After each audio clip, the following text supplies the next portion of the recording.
Oh, I think they're doing a great job. A lot of them are. Good afternoon, Dwayne. How are you? Not too bad, sir. Ladies and gentlemen, Radio Cayman's Talk Today with Sterling Dwayne Ebanks. But I do have some questions.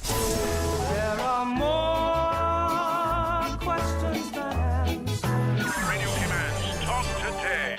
If you're ready to talk, we're willing to listen. Well, I really enjoy this program today. Cayman Islands' foremost listeners participation program. May God bless every person.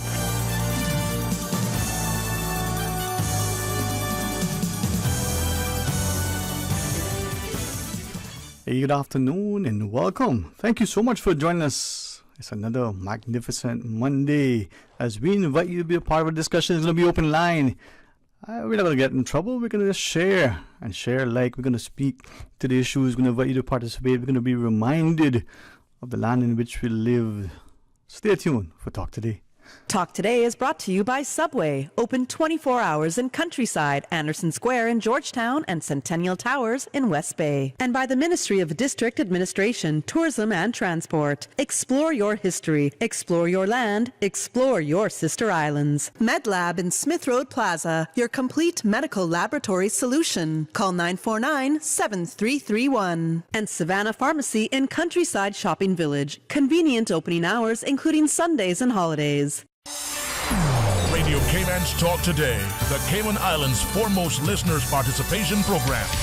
We ask our listeners to avoid statements or comments which are abusive, derogatory, malicious, or defamatory. Do not use any indecent language or make any statement which is false or misleading. Email talktoday@candw.ky or call 1-800-534-8255. Courtesy of Flow, Cayman's #1 network that connects you to your world like never before. Let your voice be heard. Once again, here's your host, Sterling Dwayne Ebanks.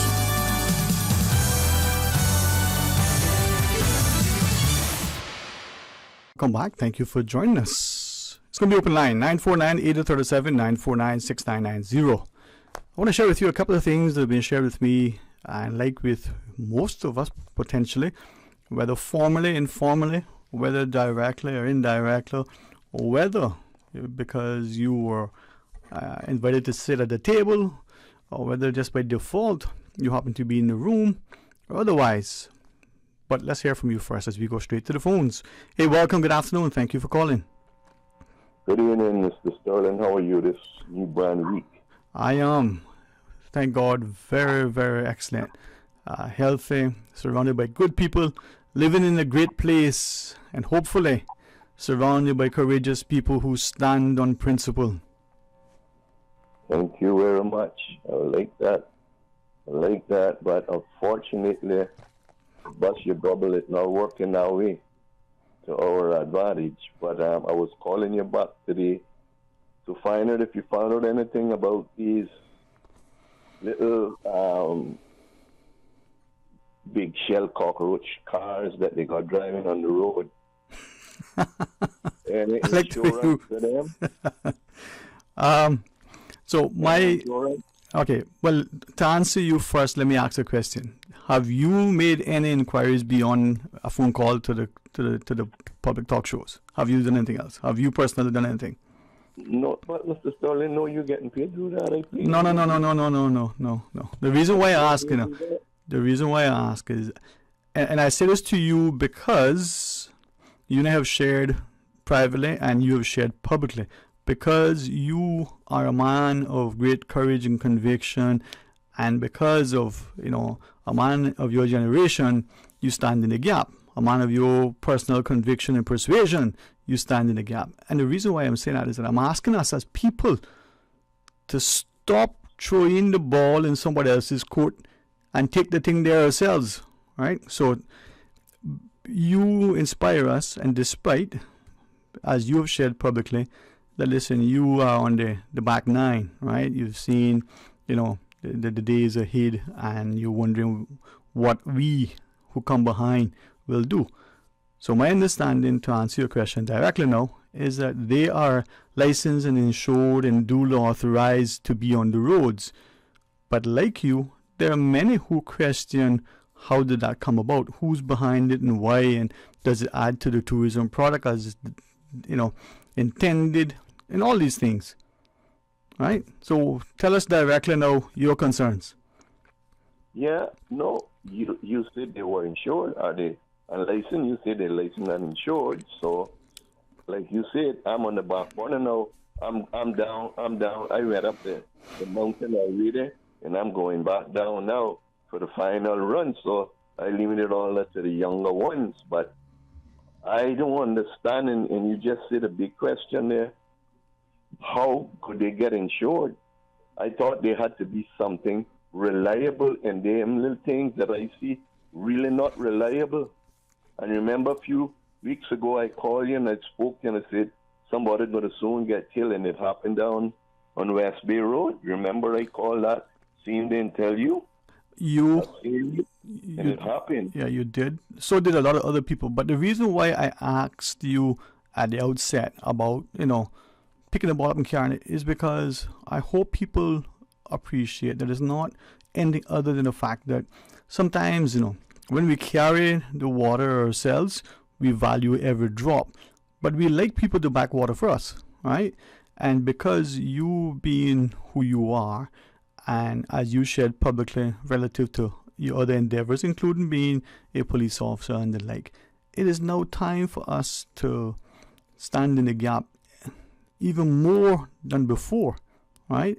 And like the Sherpa going up the Himalayas, we can't allow our age to dictate that, well, we went up and now we're on the way down. Let's go down and go back up again. And on the way up, we have the experience of going before, and we can navigate for the people that we're taking along so that they understand the path, right?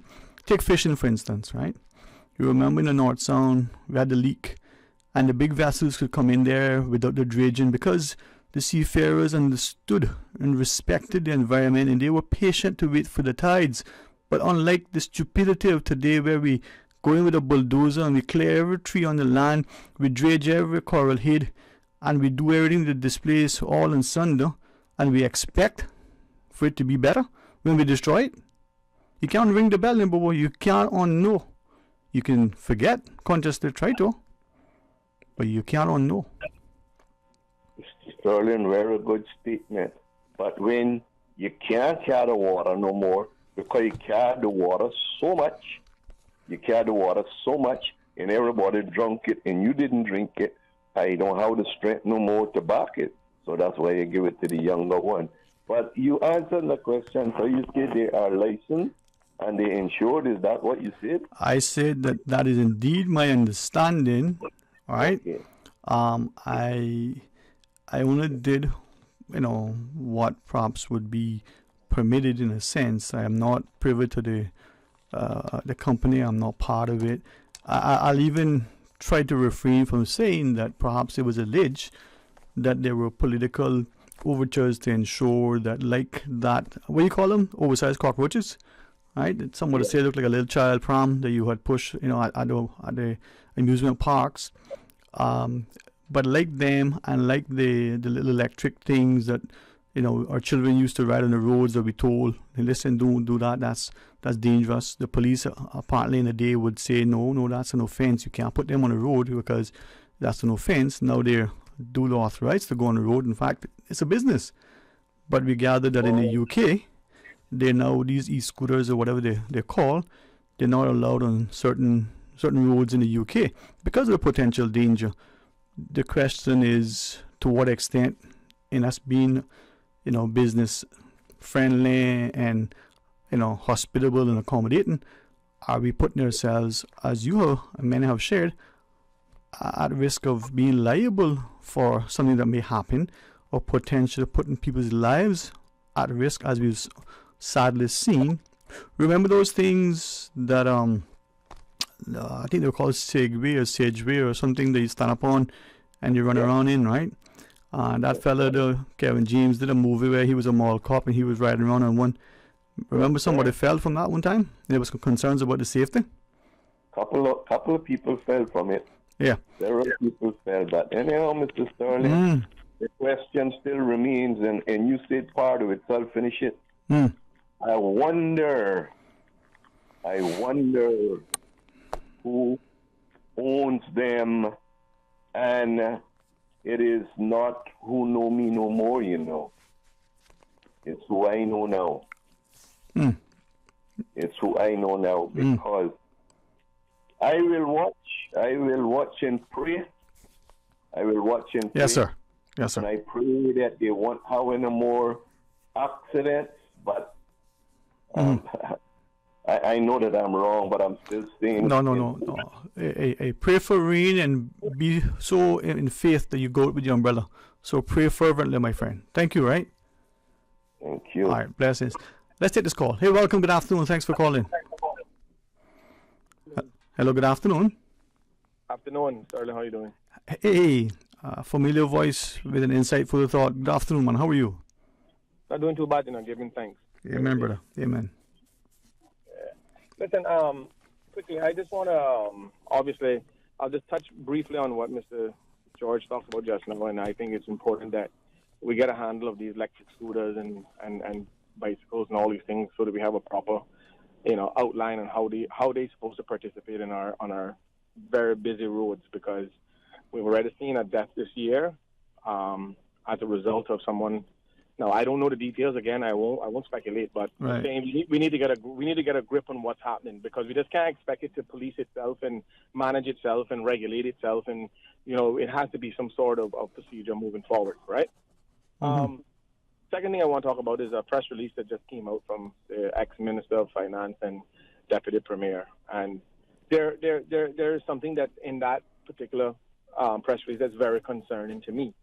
And I talked about it last week on a show that I have, on a podcast that I have. The only reason I didn't mention it when I accompanied you on Friday is because I didn't want to get into any of that kind of stuff, because I thought that it's important that we use whatever time we have to talk about other things, right? But now that this is a press release and it's talking about the cost of that regen project for the landfill, now, I don't think any of us will disagree that we need a solution for the landfill, right?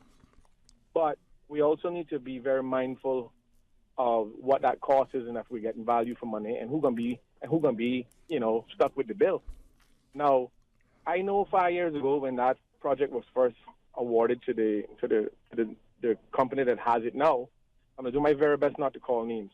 So, anyway, I know it was around $550 to $600 million. Even that was a high number, but we saw the multiple consortiums and people who were involved in what the whole project entailed. So we agreed, right? When I say we, meaning the government, which speaks for us. So I got to use the term we.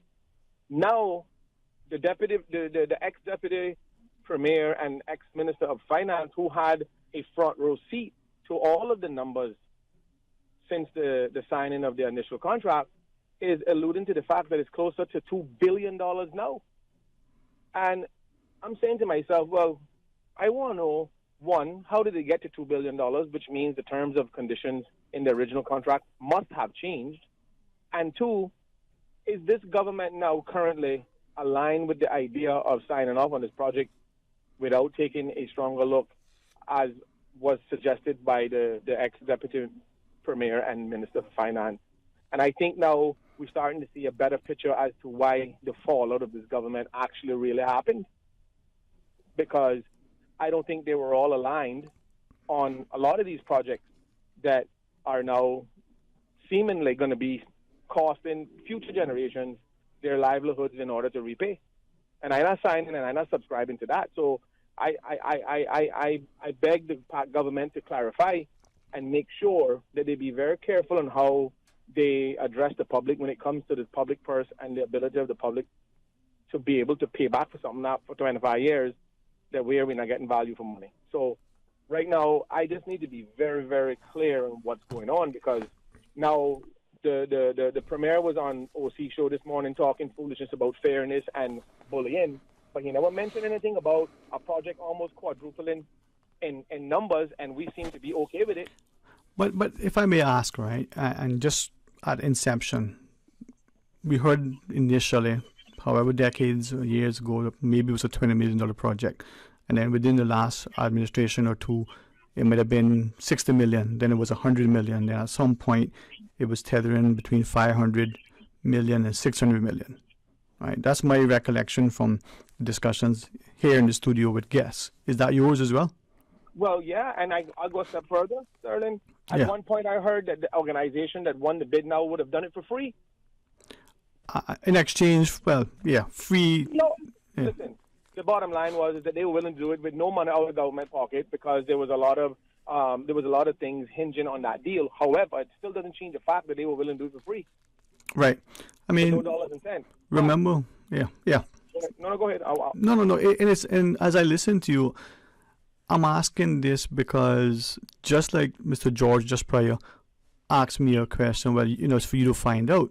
Many people ask questions for different reasons. They want to insulate themselves as best as possible. They don't want it. Not him. They don't want to get disinvited. They don't want to be maligned and the like. But they're hearing things and they're questioning. I ask questions sometimes, and I don't have a problem when people, want to take licks because it's, some people are just insecure. They just bullies. They never really had anybody slap them good and proper just yet, right? But to your point, what are we doing in this country if we're going to sink ourselves in debt, if we're displacing our own people, if we're maligning our politicians, if as elected people, whether in PTAs or in the church council or on the football team or wherever, that we can work together for the, for a shared objective? I mean, what is going on with us, man? Well, what I will say is this, and just to add to that, when we look at the consortium in which was awarded the contract to take on this task of waste energy and waste management and all these different things, if you go look in the public document that was issued and you look at all of the names that is awarded contracts within this consortium, one has to ask the question: who in the world is awarding these contracts, and to whom and why? Because we don't see any real local participation that is grassroots. We don't see anybody on this ballot of consortium where have been doing these things forever. I mean, I've known from time I was in high school that Mr. Wallen Whitaker was working in a landfill. He was one of the head guys in a landfill when I was in high school, right?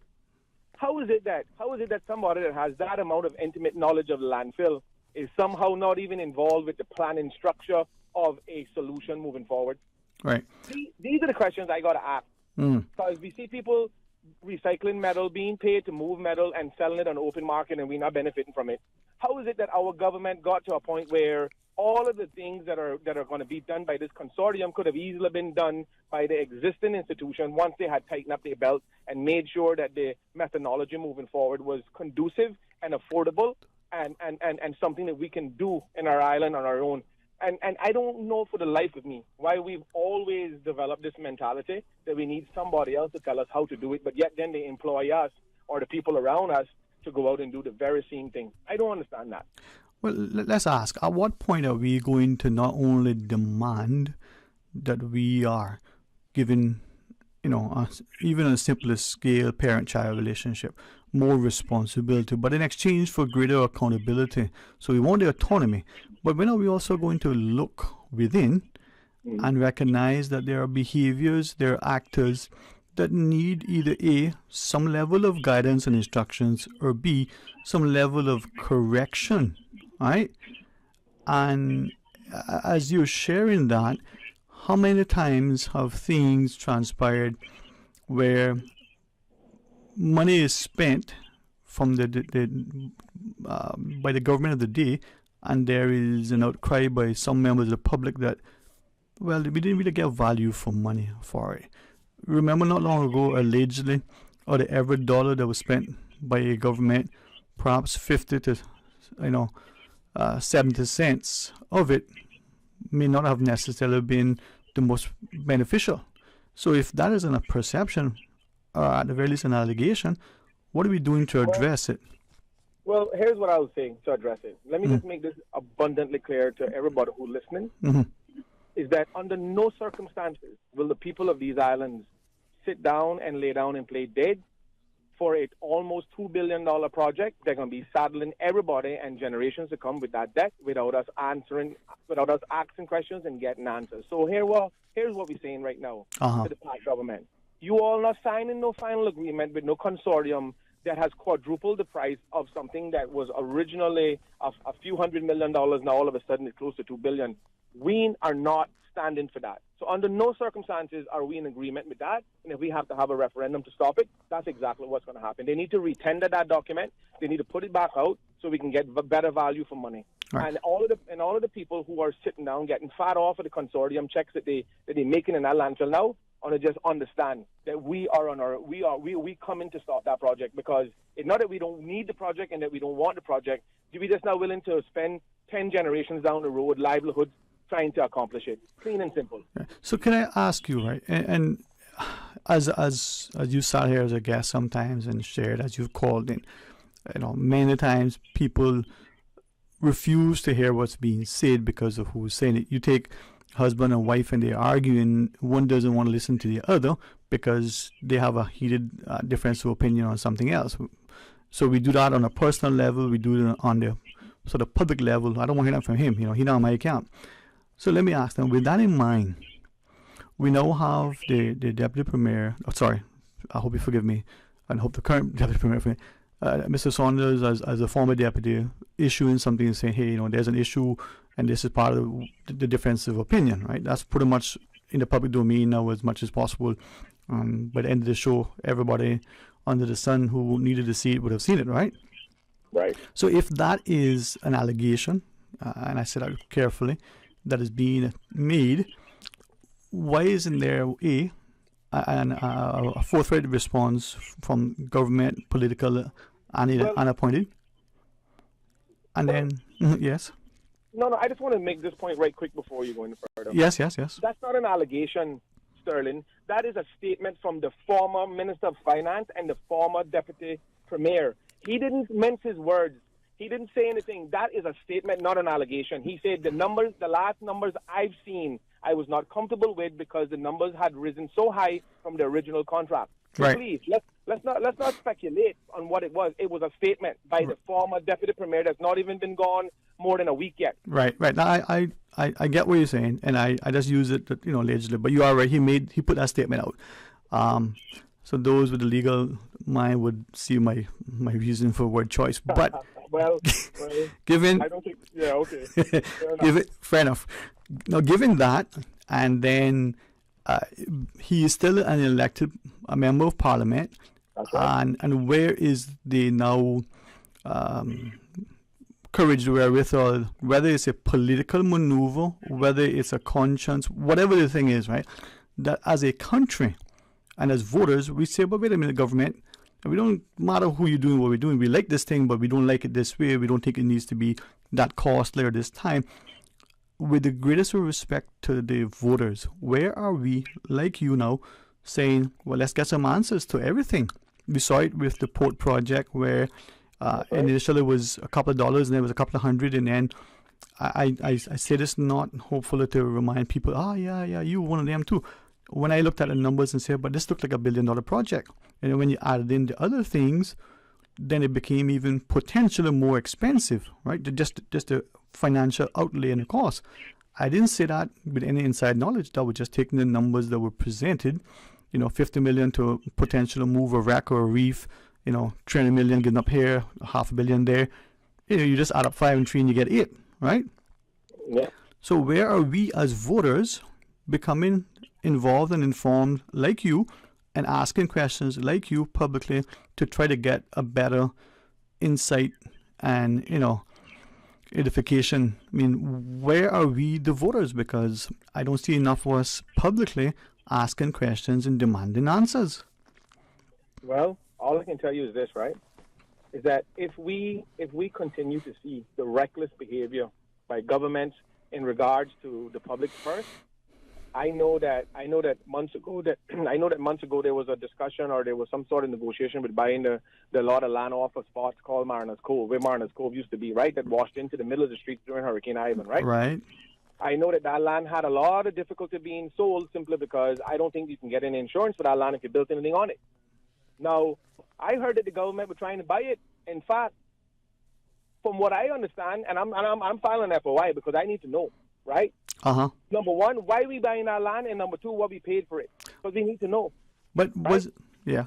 wasn't there some... Sorry, go ahead. And specifically that, but go ahead. Sorry to cut you. My apologies. So I only mention that as an illustration that these are the sort of behaviors that is taking place with the public's purse. And for me, if somebody came to me as a general public and for public consultation, say, hey, do you think we, the government, should be spending our resources buying this piece of land and that piece of land and that piece of land? Why they don't go 7 Mile Beach and buy up all those empty lots that are available so they can secure it for Caymanians to actually have a beach access? When Pageant Beach was for sale down by the wharf, and that would have been a strategic piece of land for the government to buy. Nobody wanted to pay what it was worth, and yet now we got a hotel going on it, which I don't have a problem with either. But either way, tell me, why would any government be looking at Mariners Cove to purchase Mariners Cove for what reason, right? As opposed to buying up some of the empty lots of land on 7 Mile Beach that we need to start to secure to give back to the people, because these little 2-foot narrow beach access to only go down to the beach to be discriminated by the adjacent property owners is not going to settle. We can't settle for that. Right. So the government needs to start buying properties that can give back to the sovereignty of this country and the people, instead of buying property that is seeking the best interest of whoever it is selling the land or whoever it is buying the land. I don't really care. Right. The bottom line is they got tight up their belt now, spending our money, because it's not their money no more. This is our money. It's always been our money. Yeah. And we've been turning the blind eye for too long. Well, I commend you for saying you had filed an F&I, and perhaps I would invite others to do the same. But would it be even better if, before the day is out, an appropriate press release from the requisite entity say, hey, this is the case. Now, I was going to say, I thought I saw something, and I believe it was in the public domain, that said that property was purchased by the government for a heritage and wellness or wellness park. A wellness center. Now, how the world we going to buy a piece of land that was flooded with 15, 20-foot seas and Hurricane Ivan to put a wellness center? Which person in government in a right mind sat down and agreed to that foolishness? Well, you know what? Maybe, like I said, it would be nice that before the day is out, that there is some clarification from the requisite government entity to say, listen, we did purchase it. No, we didn't, but we're looking at it. Yes, we purchased it. This was the amount. There are a number of things, and back to my earlier comment. Are there more of us as voters in particular? Doesn't mean that others can't get involved if they're concerned, but the voter who presumably has the greater sort of power at a time when it comes to democratic decisions on a ballot, where are the voters in asking these questions publicly requiring honest answers in a timely way? Well, I can tell you this, Sterling, right here, right now. Any member of government that agreed to buy Mariners Cove's property to put a wellness center for any amount of money, I don't care what it costs, and you can't get no insurance for no dwelling on there, need to be put in prison, because that is gross abuse of power and abuse of public purse. Okay. Can I then ask you then, and you can respond if you choose, it's not meant to be a rhetorical question, but whether any member of government, whether that's elected or appointed or somehow affiliated, but what about the rest of us, collectively, us in this community, who may either deliberately and with intent to try to extract some sort of material benefit, or whether we are inadvertent? What about us, whether we're realtors, contractors, developers, whether we are bankers, lawyers, accountants, or whatever, somehow through our interactions and associations facilitating a behavior, right, that could lead to less than stellar governance or value for money on a part of the public purse? When are we going to pull that person or entity aside and say, listen, now, enough is enough. You're now going to be charged and investigated. You're going to be sanctioned in some way. We like to talk about many countries, right, that have good governance. We look at Transparency International's rankings. We talk about the behaviors. I think you and I on Friday referenced some countries. You go on the train, you don't need the conductor to come around and say, where's your ticket? There's an expectation that you're going to go on the train with your ticket, whatever it's going to cost, right? And if you don't, the rest of the citizens is going to look at you and say, listen, that's not a behavior. Whether you are a member of that society for generations or whether you would just step foot there on for minutes, you would understand the expected behavior, right? So what is wrong with us in doing the same thing? I totally agree. And here's the thing now that you said that on that vein, yes, sir, I will make it a point to find out who sold the land, how much they paid for it, who the realtors were, who benefited from it, and who's going to benefit in the future from it, right? Yeah. And I'll go a step further, right? I want to know why is it that, okay, let's just speak hypothetically for 1 second, right? Yeah. Now, if government saw the need to buy that piece of land for whatever reason, right? Mm-hmm. And agreed to spend whatever it was that they did spend on it, or if they are going to spend on it, whatever it is, right? Mm-hmm. How is it that we haven't even sat down as a government and considered the fact that all of the foreclosed homes in Cayman have been to Caymanian families? That's number one. Number two, what are we going to do in order to keep Caymanians in their homes who already have existing mortgages? And by way of the CIDB, which is the Cayman Islands Development Bank, why is it we didn't seek to take those funds and fund that bank in order to to issue low interest loans that the banks are killing people with the 7.5% to 8% now, and make housing affordable for the Caymanian people, and buy out the mortgages and the foreclosed homes and give them back to the people under refinancing conditions and low interest rates? That would have been better use of the public's purse, as opposed to buying a piece of land that is useless. Mariners Cove washed off that. Next year will be 20 years, and they were unable to sell that property or redevelop anything on it. And all of a sudden, we're gonna take the initiative to even have a conversation about buying that. Why? We got people losing their homes and sleeping on the beach and bathing in public bathrooms. Let me tell you something. Our priorities are screwed up, Sterling. Yeah, and man. we need to fix it. And people are no longer going to sit back and just turn blind eye and say, okay, well, we'll just change them next election and put in a worse set than the set we got now. So at the end of the day, I know I sound a little bit irritated, because I am. Because I am tired of not only being, discarded as if we don't exist, then they turn around and they keep trampling us by misusing the funds and spend it on foolishness, and we the ones that foot in the bill. Yeah.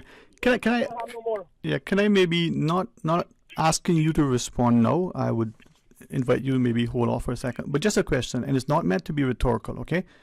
What do you think, you, me, and those who are listening and to whom this question may be repeated, what do you think would happen if, given that the UK is ultimately responsible for good governance and law and order and the like, if there was an investigation, right, initially, and senior civil servants, past and former, and current and the like, members of the private sector and the like, were implicated, arrested, charged, convicted, whichever, for malfeasance. Lawyers would define that for us, for misconduct in public office, for all these things, right? And not a witch hunt, not a way to destabilize and the like. But listen, we want better from our people, and we're not going to tolerate this stuff. What do you think would happen to this country, to the people's perspective and their confidence and the morale and the way forward, if something like that was to happen in this jurisdiction, given that it's happened in other former OTs and other independent nations, probably even being considered in other larger developed nations now?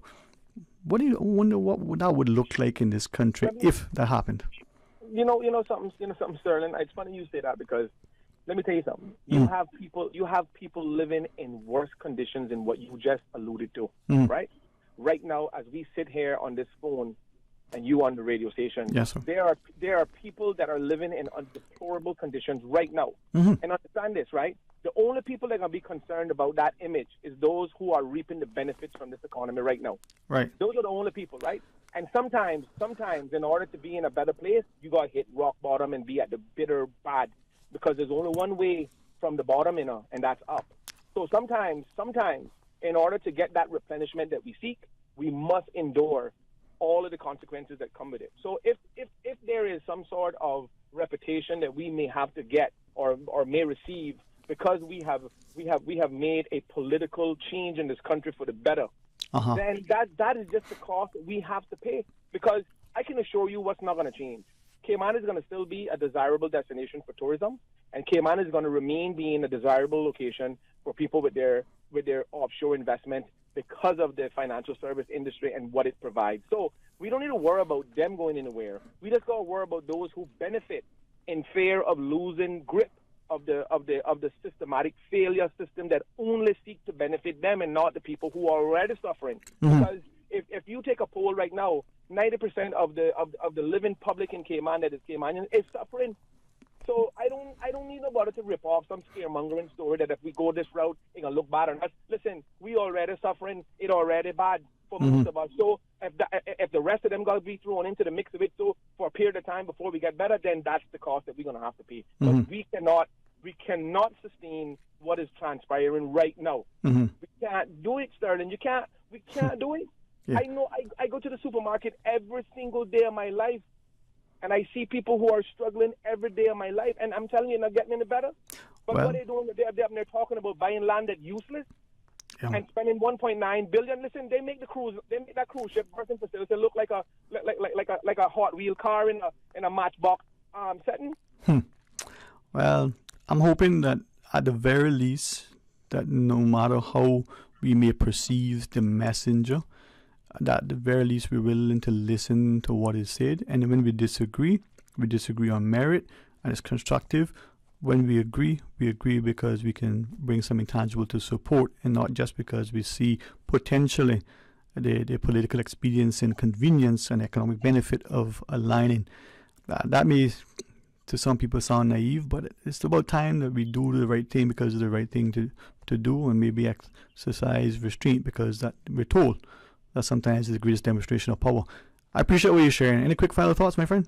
No, I just want to tell you thank you for your time, and I just think that the Caymanian public and the Caymanian people need to now wake up and do something because this thing that's happening right now isn't going to work any longer. It's not sustainable, and we can't endure any more of it. All right.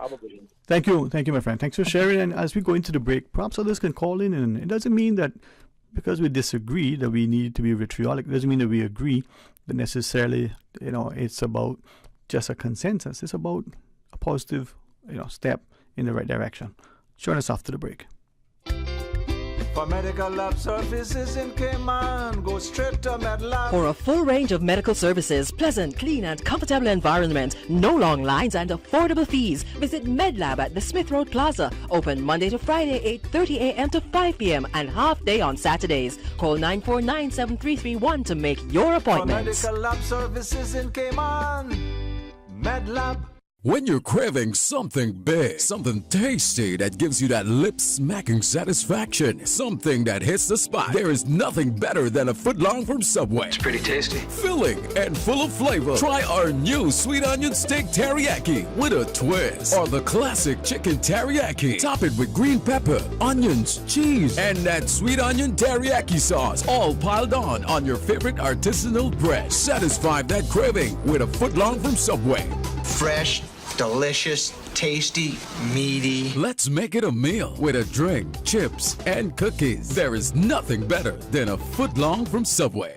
Now is your chance for big savings on all GE appliances at Brand Source Home Gallery. Shop now through the 31st and save 15% on all GE appliances, laundry centers, refrigerators, ranges, cooktops, wall ovens, beverage centers, wine coolers, hoods, and more. Now through the 31st at Brand Source Home Gallery on Dorsey Drive in Industrial Park. Don't miss this chance to save 15% on all GE appliances. Hurry in today and save big. And also find fantastic deals on scratch and dent appliances. Now, more than ever, supporting your immune system is crucial to helping your body fight off illnesses like the common cold, the flu, and COVID-19. At ValueMed Pharmacy on Walkers Road and in Buttontown, we carry all the essential vitamins and minerals to help support your immune system and improve your overall health. Some of our top immunity support picks are vitamin C, vitamin D, zinc, elderberry, and quercetin, or the popular 7-in-1 immunity support. Our pharmacists are always on hand to help guide you and answer any questions. Visit ValueMed Pharmacy on Walkers Road or Buttontown. Live happy, live healthy with ValueMed Pharmacy. J&M Money touching down again. Now you can send your US dollars at any location on island, including the BRAC. It's easy. Just walk with your US dollars. No need to convert to CI. This is another convenient service available at J&M Money. They always find a way to make it easier and hassle-free. So remember, when you need to send your money and you only have US dollars, don't ever think of what to do. Just head straight to any J&M Money location and send your money the fast, convenient, and affordable J&M Money. J&M Money, touching down again. J&M Money, ranga to la friend. busy, busy, busy. Feel like there's not just enough hours in the day. Savannah Pharmacy, service to make your life easier. Now you can WhatsApp your prescription order to 929-5045. And pickup is just around the corner with everything your family needs and convenient opening hours including Sundays and holidays. WhatsApp your prescription order to 929-5045. Savannah Pharmacy, wholesome values with modern conveniences. Wouldn't it have been grand if you had purchased land 30 years ago? It may not be 2020, but a perfect vision has never been more clear. Kim and Brack and Little Cayman, poised for growth with an eye on the future. Your land, your history, your future. Discover all that our sister islands have to offer. The offices of dermatologist Dr. Dwayne Porter will be taking appointments from March 27th till April 1st at his Crew Road Clinic. Clinic appointment slots are limited, whether you're seeking advanced skincare, Botox, filler, cosmetic skin enhancements, or simply looking to reduce wrinkles. Dr. Porter offers a full-service dermatology and dermatological surgery practice. For more information, email dr.portercayman@gmail.com or call 946-9020 to book your appointment today. That is 946-9020.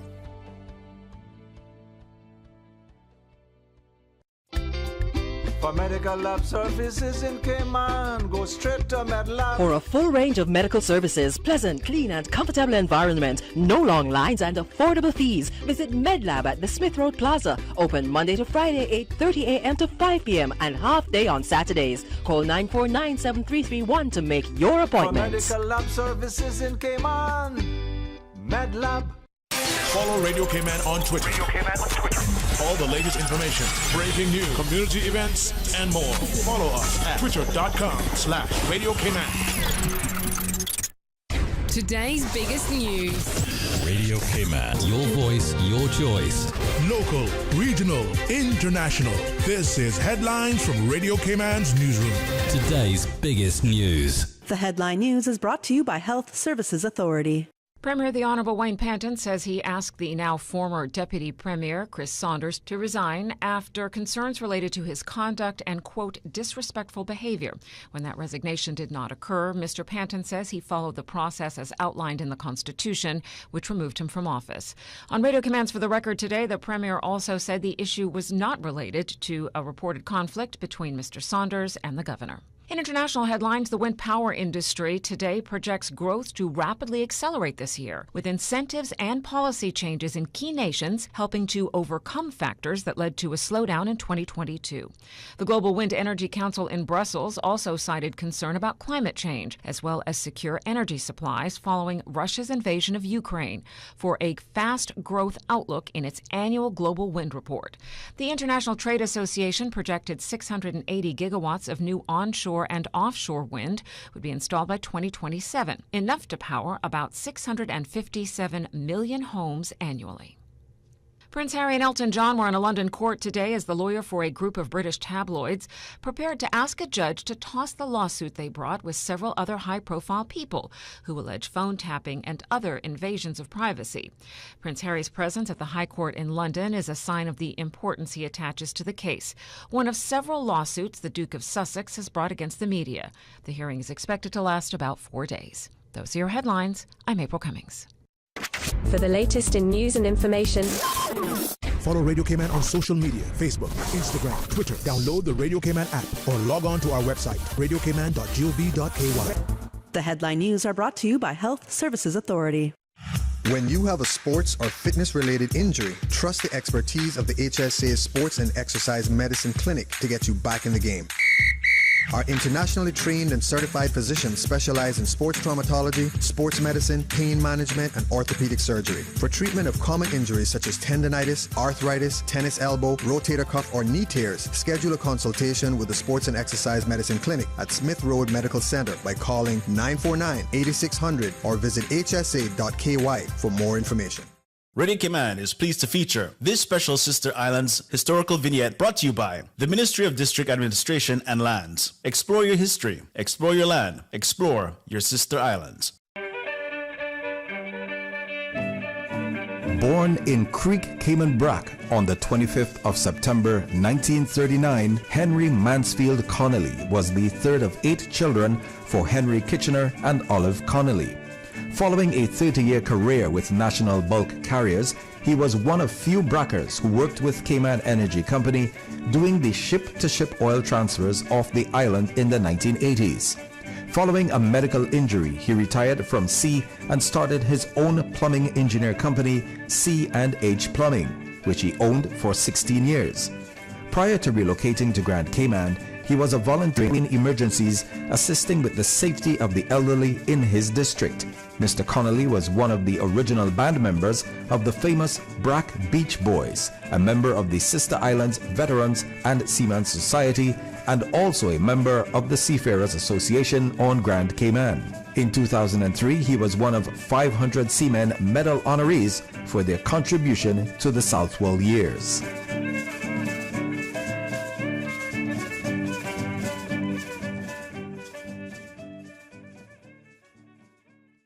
Radio Cayman is pleased to feature this special Sister Islands historical vignette brought to you by the Ministry of District Administration and Lands. Explore your history, explore your land, explore your Sister Islands.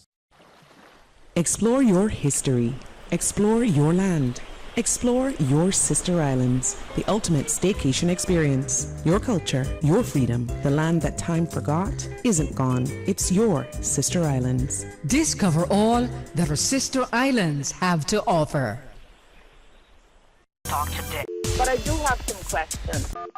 Talk today. Cayman Islands' foremost listeners participation program. Talk today. Because there are more questions than answers. What the public is saying. Waiting to take your calls right now. Sterling Dwayne Ebanks. Hey, good afternoon. Welcome back. Thanks for joining us. And thanks to the fantastic team behind the scenes that make it work, and to each of you for listening and calling. It is open line. Let's take this next one. Welcome. Good afternoon. How are you? Yeah. How am I? I waited a long time for this. Well, listen, sometimes the wait is worth the effort, you know. The wait is worth, no man. That's what I'm calling about now. Value for money. And that's what's wrong in our country. We have never gotten any value for money. How so? Every capital project that you can think about. And this goes to endorse what the previous callers went on about. Just like the proposition about buying the land in Mariner School. We have never gotten value for money. And that goes directly as an indictment to our leadership. Where there's a lack of vision, the people shall perish. We didn't buy the Goldie East site, the beachfront site. Oh no, that was too much cash you wanted. Exactly now, we've lost the appreciated value of that. Yeah. So over that time, the land would have the value of the land has obviously quadrupled by now. All right, so let me just ask you one second and speak to that. Mm-hmm. The last point. That particular, Pageant Beach site was available for sale long before that for a lot less. I think I may remember the number, right? The first time that I remember it being advertised, it was like 150 or something like that. It's like something ridiculous. No. Even before that, it was. I'm sure it was even less than 5 million. Well, right? There you go. Okay. I don't remember it being advertised then, but we should have snatched it up. Right. But that's where there's a lack of vision, the people perish. Right. So let me then ask, with that in mind, is it A, lack of vision, as you say, or is it B, for whatever reason, we keep talking about we being our worst enemies and crabs in a barrel and all that stuff, right? If it's a lack of vision, then we try to address that. If it's that the government of the day sees, let's say that property, let's say a beach property, let's say something else, and we say it's 5 million or 10 million. Similar to roads and infrastructure development. Why is it that we're not supportive? Why is it that we're unwilling to make the sacrifice, the effort to start something with a view to ensuring that the outcome? Politics in Cayman is a Game of Thrones. Everybody wants to be the king, sitting on the throne. That's the bottom line. We don't have no continuation of anything. We still don't have even a development plan for our country. Mm-hmm. We're still allowing investors to dictate the future of our country. It's our country. That's our responsibility. Where is the leadership? And these people sit back. We pay them very well, which goes back to value for money again. Are we really getting the value, the proper value for what we are paying our political leaders? Let's just think about it. What's the salary scale now? $25,000 a month? For who? Or something, I don't know, something ridiculous, right? I mean, the salary scales are out of whack, but I'm not calling to micromanage anything. I just point out, generally, we have never gotten value for money in our country. Okay, and that has been hold on, and that goes down to the consumers. Let's just look at the rate right now, which is when I called you. I was saying to myself, how long Sterling are really making the notch rate? How long do I have to wait to speak to the boss? And here what now? I'm paying flow. And what I'm paying flow is not value for what they're giving me. Because by the time you convert the CI dollar and you compare it to another jurisdiction in the region, I'm paying 10 times what somebody else pays for telecommunication services. Why is that in Cayman? Why is it that when I go to Foster's, I got to spend $20 to get a tub of strawberries, bro? Come on, man. Well, things are out of whack. Things are out of whack. We have allowed it to get out of whack. And really and truly, I have to say this. I don't know too much about the landfill situation that's going on now that created this whole this current debate or this line of debate that we are on now. But I can say this much: if those allegations are correct, right, or those suppositions are correct, that it was 500 million and now it's 2 billion, bro, something really wrong. Just think about the high school that our wonderful alma mater, CIHS, that they took and pulled down for donkey years and just let it finish. What's the final cost on that? Do you know? Well, even if the costs are justifiably overrun or not, has there been a proper explanation? And if there was something that they weren't necessarily aligned with good practices, is there any level of accountability? You know what I'm saying? But it is all of the above. We got so many issues to sort out, and still all we're doing is picking with each other.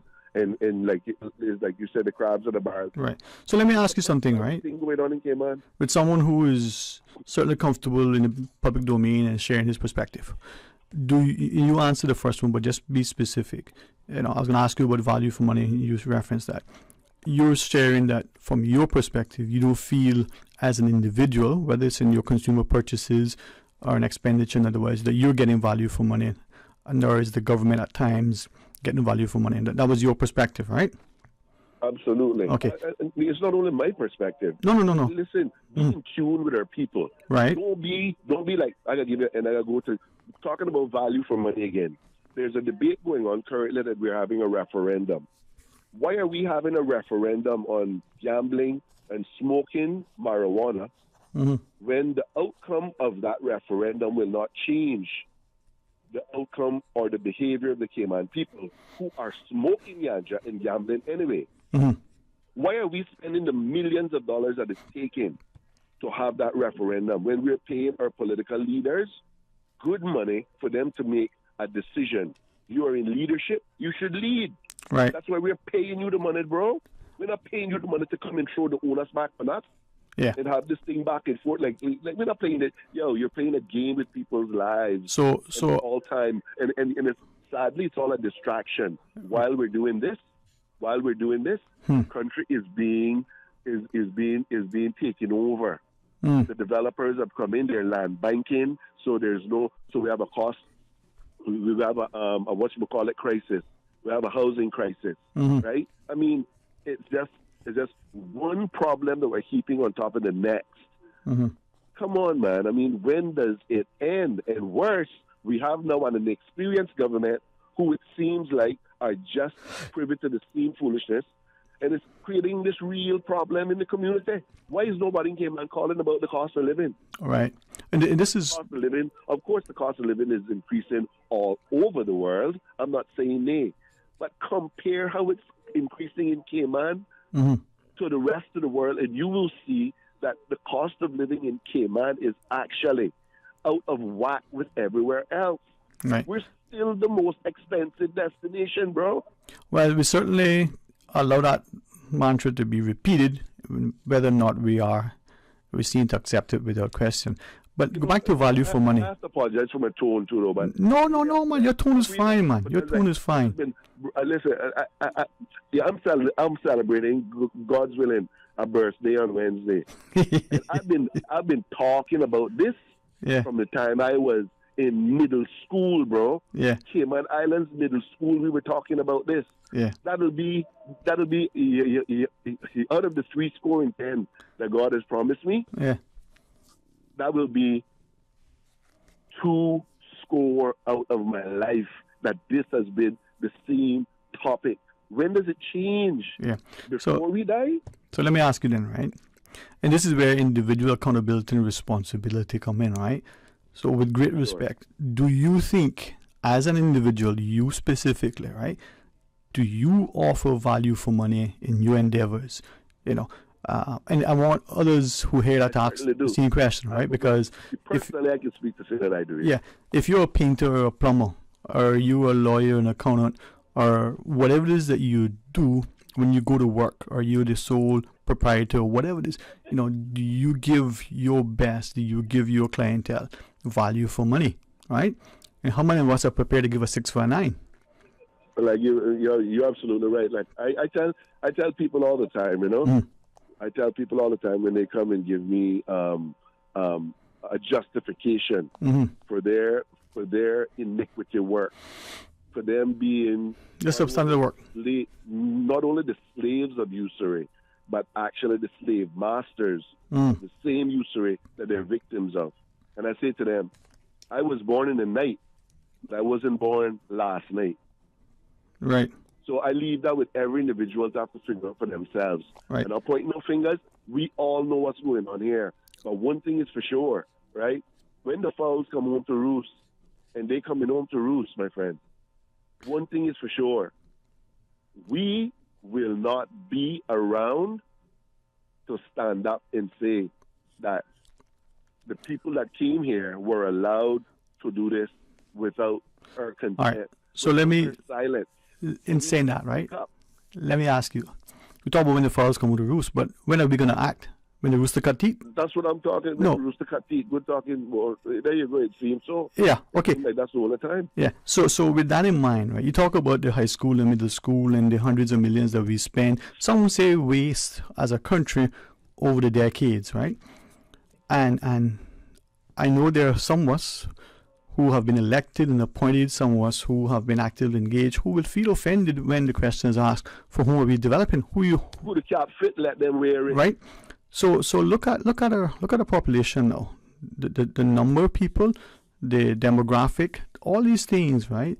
His Excellency the Governor, as an individual and as Governor, has said, listen, on the roads, could we be a little bit more cautious and considerate and be careful as we navigate in the streets, whether it's pedestrians, cyclists, motorists, or otherwise, right? We know that there has been a negative change in our behavior on our roads, but also our actions and interactions with each other. So with all that is transpiring, whether it's the investment in education and scholarship, whether it's the programs and practices that we employ relative to the youth parliament, to junior achievement, to any of the other things that may be in partnership with some private sector entity, or even openly funded by government, are Caymanians really benefiting from this? If the real estate agent, of course not. This is in progress. I a lady today, I picked up a lady hitchhiking today, and when I picked her up, I said, "How you doing, mom?" And she says, "Thankful."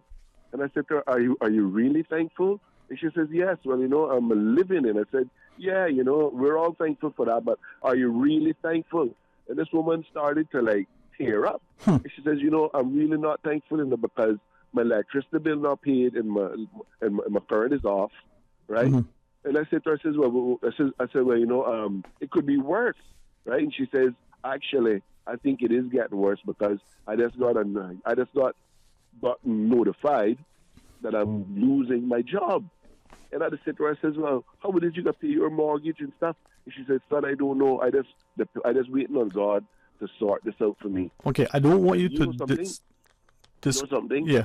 Bro, that broke my heart. Yeah, man. Because we all know that God is real.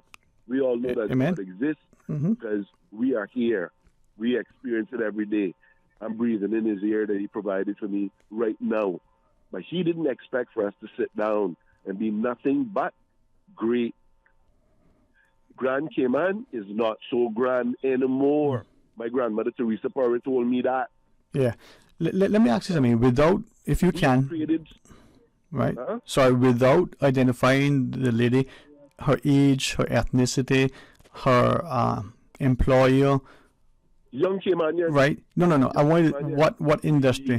Younger than me. Yeah. Is it But young Caymanian. yeah, hospitality, construction, financial services, just generally? Can you Hospitality that I'm aware of. Right. Okay. And the reason, if I had to ask her the reason, I didn't get into nothing to like depress her anymore. No. Understand. I just kind of like, you know, I mean, I was giving her a ride. I wasn't understand. interviewing her the police Yeah. for the police. Right. The reason why I ask you that is that I've heard that increasingly from Caymanians in the hospitality sector, right? And when I ask somebody, well, why is this happening? If we have 50,000 people on work permit, and if we have, you know, a growing population, and we can't find employment for our people. You hit the nail on the head. I can give you another example, Yeah. okay? I travel quite frequently recently, more than usual. I never call out the name. Mm-hmm. You will know who I'm referring to. Mm-hmm. Someone who actually went to school with us. Mm-hmm. And these people have businesses at the airport. Mm-hmm. And they subcontract for certain airlines and provide certain services. Mm. I go to a certain airline that I fly with all the time, and I have to tell you, when I get to the counter, I feel like I'm in Indonesia. I don't see one Caymanian. I don't hear one Caymanian voice. Not one, bro. But One. Not uno. Yeah. Espanol. Okay? No, Let but me listen. finish. Yeah. Hold on. Let me finish. No, go ahead, man. Go ahead. When I return to my country and I'm disembarking the flight, I look out the plane and there's a bunch of janitorial people waiting on the tarmac to clean the plane. And not one, bro, not uno in Espanol are Caymanians. You know what I'm telling you? Think about it. Just think about it. Yeah. So here it is, talking about opportunities that we're creating in Cayman. Talking about progress. Who is really progressing from everything that you see in Cayman? It ain't Caymanians, bro. Yeah. It ain't Caymanians. The majority of the cash, matter of fact, I would dare say at least a third of the revenue generated in our country goes by remittances back to some other country. It ain't being spent here. And, Yeah. and for what is, you know, hold on, I can give you another little scenario. So I went the other day on North Sound excursion with a friend of ours from West Bay. And when we were going out, there was an older gentleman on the boat, and he started talking to me. He's from Texas. He was questioning all these big houses as you go out the canal, and wow, and he hadn't seen nothing like this, you know? And he was, man, who owns these houses? I said, well, you're American business people own them and stuff. He says, damn, you know they're writing taxes off to own these properties? And I said, they're writing taxes off in America to own the property, and we don't get $1 in tax from somebody who came here and set up in paradise, bro. We don't know. We do not know the value of what we are even providing. Talking about value for money, this is paradise. So why is it that we are allowing people to come in here? The Bible was talking about casting a pearl with swine. You know what I mean? Come on, man. We're supposed to have this thing where all Caymanians. Matter of fact, ask the last government and the previous government and this government how many millionaire Caymanians they have created. Because that, to me, would be indicative of how successful they really are. With all this progress going on, how many Caymanians you know that they have set on an even financial keel that they don't need to worry? So I can kick back now and I can take some money and I can invest it in my country and I can elevate some other ideas that my people may have. I hear you, man. I hear you. Name it, bro. There are two colossal things in my lifetime that have happened, and I'm not afraid to speak up. One of them was the Stardust Grant. We were celebrating a quincentennial. That's 500 years, by the way, not 5,000. So we shouldn't have given 5,000 Stardust. It wasn't commemorative at all. I said so. Me, Jean-Eric Smith. All right? I said so. You know the other one? Nuance Holdings and Island Companies selling out the right in Cayman for Caymanians to have a say in Caymanian-owned businesses and to be shareholders and partakers. You know the third one I can tell you? Moving from an integrated tourism product to one we have right now, where when a Caymanian goes on site, the security who come from another country, by the way, are telling you, well, what are you doing here? And why are you here? You're not really supposed to be here. Or you can't sit in that chair in my country, bro. Come on, man. You see what's going on here? I'm going to leave you with that, okay? Because I'm really being rude. I'm actually at lunch. But you made me wait so long to get on the phone that you got a full preamble. Take it easy, my blood. All right? Yeah. God bless you. Yeah, man, but you know, I'll never leave that be, because sometimes we know you talk, and that's it. But appreciate it, man. Thanks for sharing. No, man. I would love to engage the conversation, but I can see that the person that I'm with, their lunchtime is going. Yeah, and I don't want to get you in trouble, yeah. No, send my picture. That's what I'm saying, man. Send my picture. You got the picture, right? So please forgive me. Yeah, man. All right? I'll be up another time. All right? Yeah, man. Hit me up, man. Anytime. Bless. All right, let's take these other calls. Hey, thank you for sharing. Good afternoon. Hey, good afternoon, Sterling. Dwayne Ebanks here. Hope all is well. Dom, good to hear from you, man. All is well, man. All right, wonderful. I guess I can just continue on from where the last caller left off, because he obviously did such a good job of poking some of the stores and reminding us as well about what's going on. So stop there, I see the same thing he sees, and to be honest with you, when you look around the whole of Cayman, the Caymanians aren't benefiting really at all. And he had a question there just now about, they should be able to show us who the new millionaires are in Cayman, the Caymanian millionaires, to be able to say progress, right? And when we look on it, we've actually imported people who have actually pretty much purchased some of our promising Caymanians and pretty much have them under their umbrella going forward. Yes, they'll become millionaires, lots of them, but we're not living in a year of the millionaire no more. That's like what Sean was saying. When we were in middle school, everybody dreamed of being a millionaire. A millionaire is like the middle class now, right? And you have to be a billionaire in this current world able to be somebody. When you look on it, I mean, that's just a simple fact. But, Sterling, let's just look at what's going on in Cayman. Inflation, because that's what got everybody on their tips and toes, right? What inflation, whether it's gas in your car, your electricity bill, or just buying food and put on the table. And the big questions are, are you getting more value for money, or is it just that Dominique and Sterling just wants to make more money on their rental car and on top of their oxtail that they're selling now, so they just decide to up it by 50 cents. And pretty much, Sterling, if you had some form of I would say, collective information where somebody had all this analyzed down to the T to see what was happening, but, we don't have an income tax and all these other taxes to be able to bring that to the forefront. You would see that people are just adding on. Just a couple of cents really is what's happening, right? But that has such a ripple effect on profit and a ripple effect on the inflation itself, Because if you're a wholesale place and you up oxtail, for example, by 5 cents on the pound, and I'm a retail store who's purchasing it from you, I'm going to up it even more. I'm going to up it by 25 cents instead of 5 cents. And then by the time, it comes to me, it's a blow on my salary. So this is the sort of scam when it comes to inflation, more about greed. Sir, I'll come off that just a little bit. I mean, you have a lot of issues going on right now. You have congestion with traffic. I think I called you before. We've spoken about it. I heard the premiere on this morning on the radio with the OC. And Mr. Panta and them, their concerns were too about with traffic and other issues that we have right now, and the amount of people that we have importing cars, etc. And Caymanians haven't been given an opportunity, because I remember getting out of school, and I think UCCI was opening at a time. You probably hadn't just long got out of school doing sixth form, etc. And going down to UCCI first open up, government was offering the sort of incentive for trade where you could go do electrical, electronics, etc. They actually paid you to go to school. I think most of those that went got paid around $200 a month, depending on your grades. If the grades fell, so did the little stipends. But at the end of the day, you were being encouraged. But by the time you accomplish that knowledge, took out a business license and got into the game, there was always something there change where you thinking, I'm going to be, take out a business license and competing with Sterling. By the time you got out there, some guy got off the plane and he took out a business license and 10 other ones behind him. You can't figure out how they all got business license, and all of a sudden now this whole dream that I have is diluted because it doesn't have that value anymore. Just like we're talking about permits and stuff like that. Just too many of them. I mean, you and me don't have the value no more, Sterling, because there's just too many of us. If I wanted an on-air host right now, you download one. If you want a chatterbox like me on the radio right now, you download that too.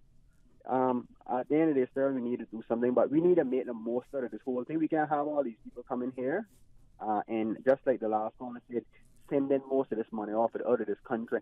We got simple things like we spoke about the last time, I think, when I called, where they want to drive in Cayman. We'll make them pay to drive in Cayman. If they got paid 10 times what Caymanian pays, then that's what they got paid to drive on the road. And then that money will help out in other areas if it's not misspent by government. But, you're letting this opportunity go by that day. All of a sudden, people aren't going to be driving cars no more. They'll be flying around on broomsticks, so you can't charge them.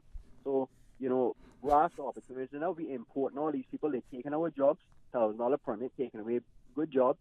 At the end of the day, those things need to increase the permit, increase the cost of these non-Caymanians to be driving on the road, etc. And it's going to have a ripple effect, just like they increasing inflation and causing our bank interest rates and all that stuff to go up. Why they just don't increase that on the non-Caymanians and cause the Caymanian loans and stuff just to be flat to stay at it? I mean, the government could step in. All this is a stroke of opinion, Sterling, but it has this effect where some people are afraid of the ripple effect, Yeah, man. But I'm not going to talk no more. Give somebody else Thank you. Sterling, and I always thank you for giving the opportunity to be on your show. Don't always, man. Evening, call the people at Grand Cayman. Yeah, man. Talk to you very soon, all right? Appreciate it. All right, let's take another call if we can. No? All right. To the callers in the queue, if you hold on, it's not time for that break, but we want to hear from you. Please stay tuned.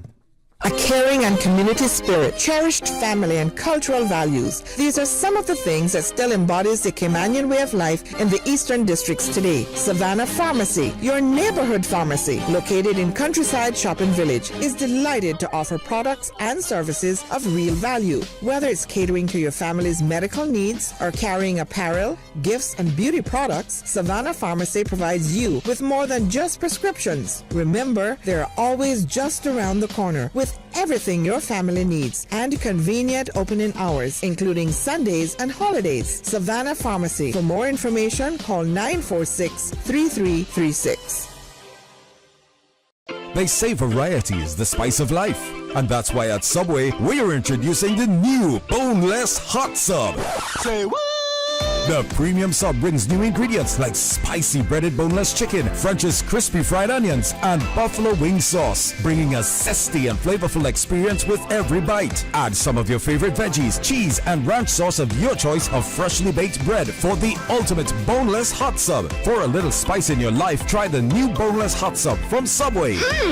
So good and tasty. And make it a meal with a drink and chips or cookies. Subway. Eat fresh. For medical lab services in Cayman, go straight to MedLab. Blood test, x-ray, and mammogram, all of that is MedLab. Affordable fees and friendly service, a full professional team. MedLab is always comfortable, MedLab is always clean. For medical lab services in Cayman, MedLab. At Doctors Hospital, we know life happens, and usually when you least expect it. So when unexpected medical issues arise, you need quality care close to home. Located in the heart of Georgetown, our accomplished team of physicians and medical staff treat minor urgent conditions such as migraines, chest and abdominal pain, shortness of breath, burns, broken bones, open wounds, and more. 24 hours, 7 days a week with no appointment necessary. Peace of mind is important when life happens. At Doctors Hospital, we're always here just for you. Need to speak to someone? Call 949-6066. Talk today. But I do have some questions. Talk today. Cayman Islands' foremost listeners participation program. Talk today. Because there are more questions than answers. What the public is saying. Waiting to take your calls right now. Sterling Dwayne Ebanks.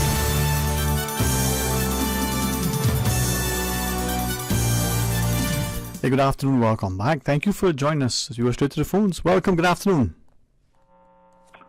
Good afternoon, my friend. Hey, General. Good afternoon. How are you, sir? I'm doing okay, man. Good to hear from you, man. Always. I'm blessed. Thank the good Lord, I'm blessed, man. Amen. And so many of us are blessed still. Mm-hmm. Yeah. But I'm thinking about the ad here and the advertisement on the radio about there's more, what do you say? There's more questions than answers. From the song, more questions than answers, huh? Yeah. I think we got more answers, but they're certainly not coming through. Well, maybe we have more to answer for, but maybe not yet. So true. It's so disheartening to see this island, the poor little Cayman Islands, where we are at this psychological movement, my friend. Mm-hmm. When I read about Paul, Jesus, when he went on the cross and they parted his garments and all this kind of thing, that's exactly where I see the Cayman Islands right now.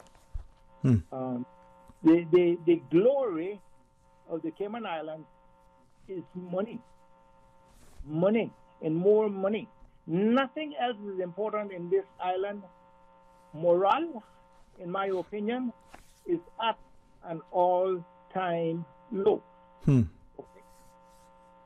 What's wrong with the leadership of this island? That you mean they don't have any conscience, morale, decency to see what's going on to this island? Is this the best that they can do?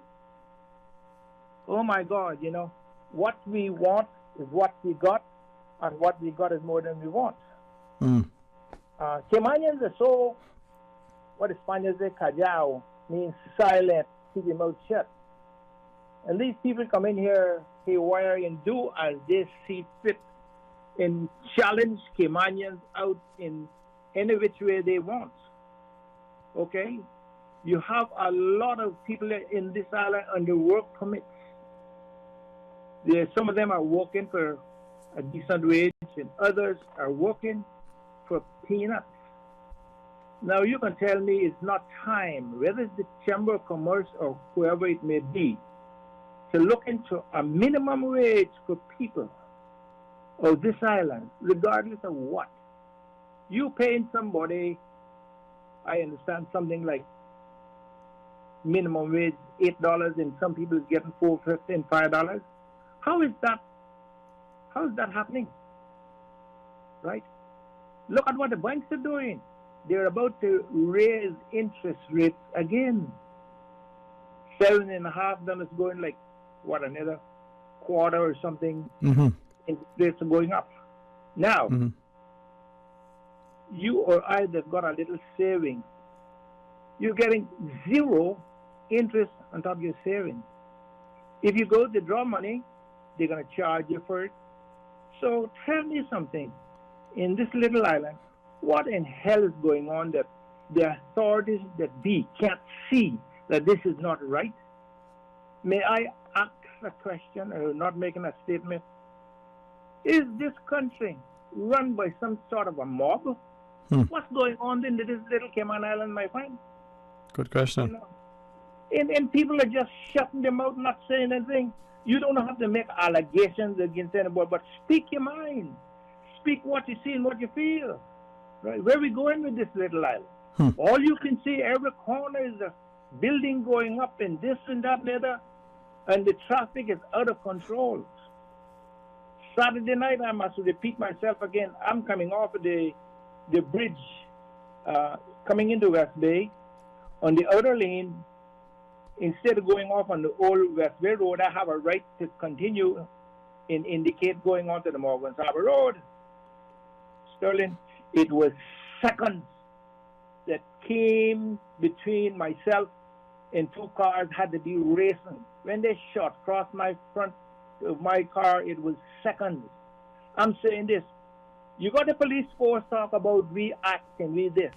Why you don't have police in unmarked vehicles that are doing something about these roads, whatever you want to call them, vampires or whatever they think they own the road, they can come in there at night and drive with lights off and take the shoulder of the road.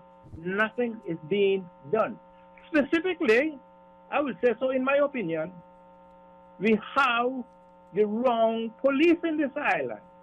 I remember years ago when I was in my tour bus coming up on the West Bay Road, before they had the new road, there was this guy taking the center lane with a load of people going back to the cruise ship. I'll never forget, there was an Englishman on top of a motorcycle. He went and he brought him down, man, put on his siren and stopped him in the middle of the road, for his traffic violation. That police started to write him up. You know what he did? He had a handheld radio. He took that and hit that police in the back of his head. Okay? That's what happened about that. Another time with an Italian guy, I had a load of Italians. This lady, she was drunk on New Year's Day, stepping off the bus. Nobody was around her trying to help her out. She fell down. If it wasn't for some of my co-workers, they were going to mob me. There was an Englishman there, I forget his name, in the short pants. You know what he came and did? He said, look, nobody comes out of this bus. Nobody. I mean, he was macho. What's wrong with the kind of police we got now? On the deadbeat all the time? We need some decent police of some other countries, my boy. Nobody can say anything about it. They think that they can talk it down. Nobody's going to talk down our man, because time is up. Time for a change. And I hope all of these politicians and everyone else realize that election is about to come again. It comes so fast. If something is not done, I can tell you a lot of people will look for different changes in this island, because this cannot work. Well, we need to do the right thing, right, so that it benefits us, and as you share, in a civil society where there's civility amongst the people, stability, not just economic prosperity, but social harmony. Hey, thanks very much, sir. You're welcome. How was it? You too, sir. All right, let's take all these calls, sir. Thank you for sharing. Good afternoon. Hello, good afternoon. Thanks for calling. Good afternoon. How are you today?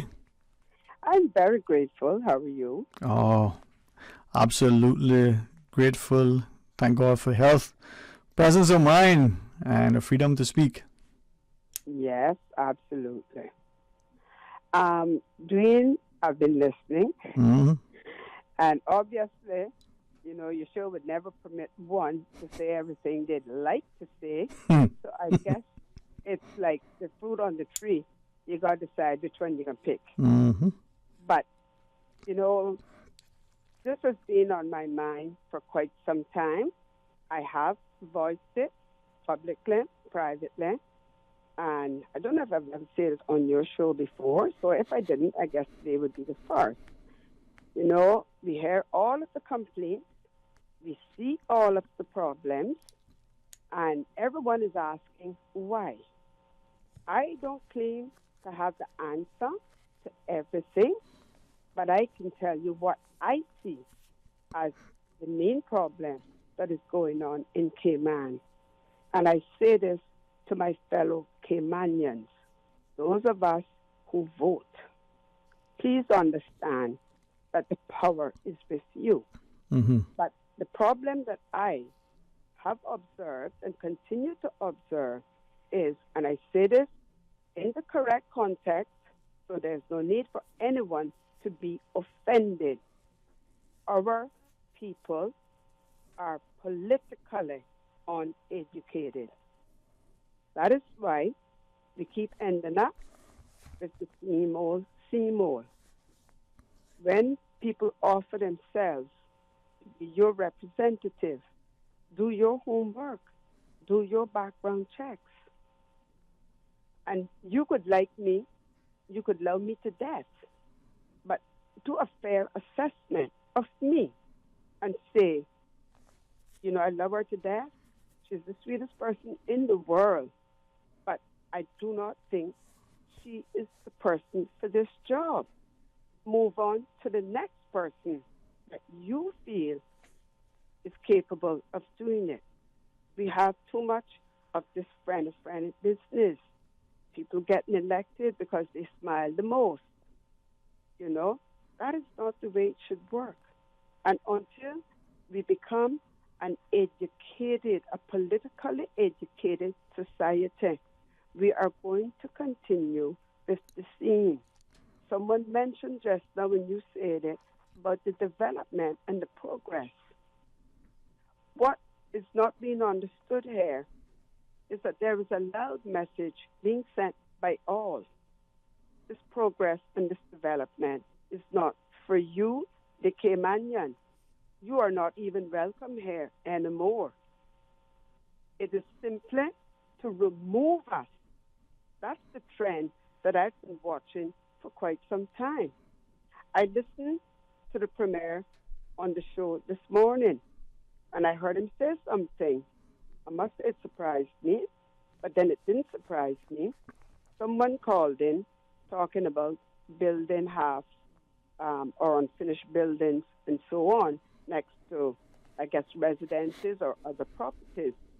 And he mentioned something about covenants, okay? Mm-hmm. And it piqued me because when I bought my property has covenants also. And there are things that are being done that are against the covenant of this property. When you call planning and you report it, you know what they say to you? Oh, no, you have to go to the developers. No, the developers no longer own this property. We now own it. So why aren't you upholding the covenants? First of all, when any planning application is submitted, a copy of the covenants should be attached. And if they are not attached, why aren't they looking to see if that particular area has covenants? And since the Premier brought it up, if there are places that didn't have it or don't have it, why isn't that implemented? But a lot of this is going to continue. And if ever government refuses to implement the district councils, which could alleviate a lot of the issues we are having, as long as they refuse to implement that, we will continue to have these problems, and many more are waiting to come. Maybe they have already arrived. They just haven't reared their heads yet. And if we had district councils, that would be another way of helping to politically educate our people. And I want to end by saying this. The progress and the development is not meant for us, the Caymanians. Not even with the NPOs that are founded to benefit Caymanians. They're not even supported. But those that are founded to benefit anyone else, I don't have to tell you. You see the mass groups that go out to support them. But once a Caymanian, a very needy Caymanian, is going to be, or it's meant to be for their benefit, you can forget it. The government don't support you. The general public don't support you. And the private sector, they completely ignore you. And that is very sad. And I'm going to say something else to that I know might give a lot of people hiccups. The only way that is going to be fruitful and multiply is if you involve expatriates. So it cannot be 100% Caymanian run.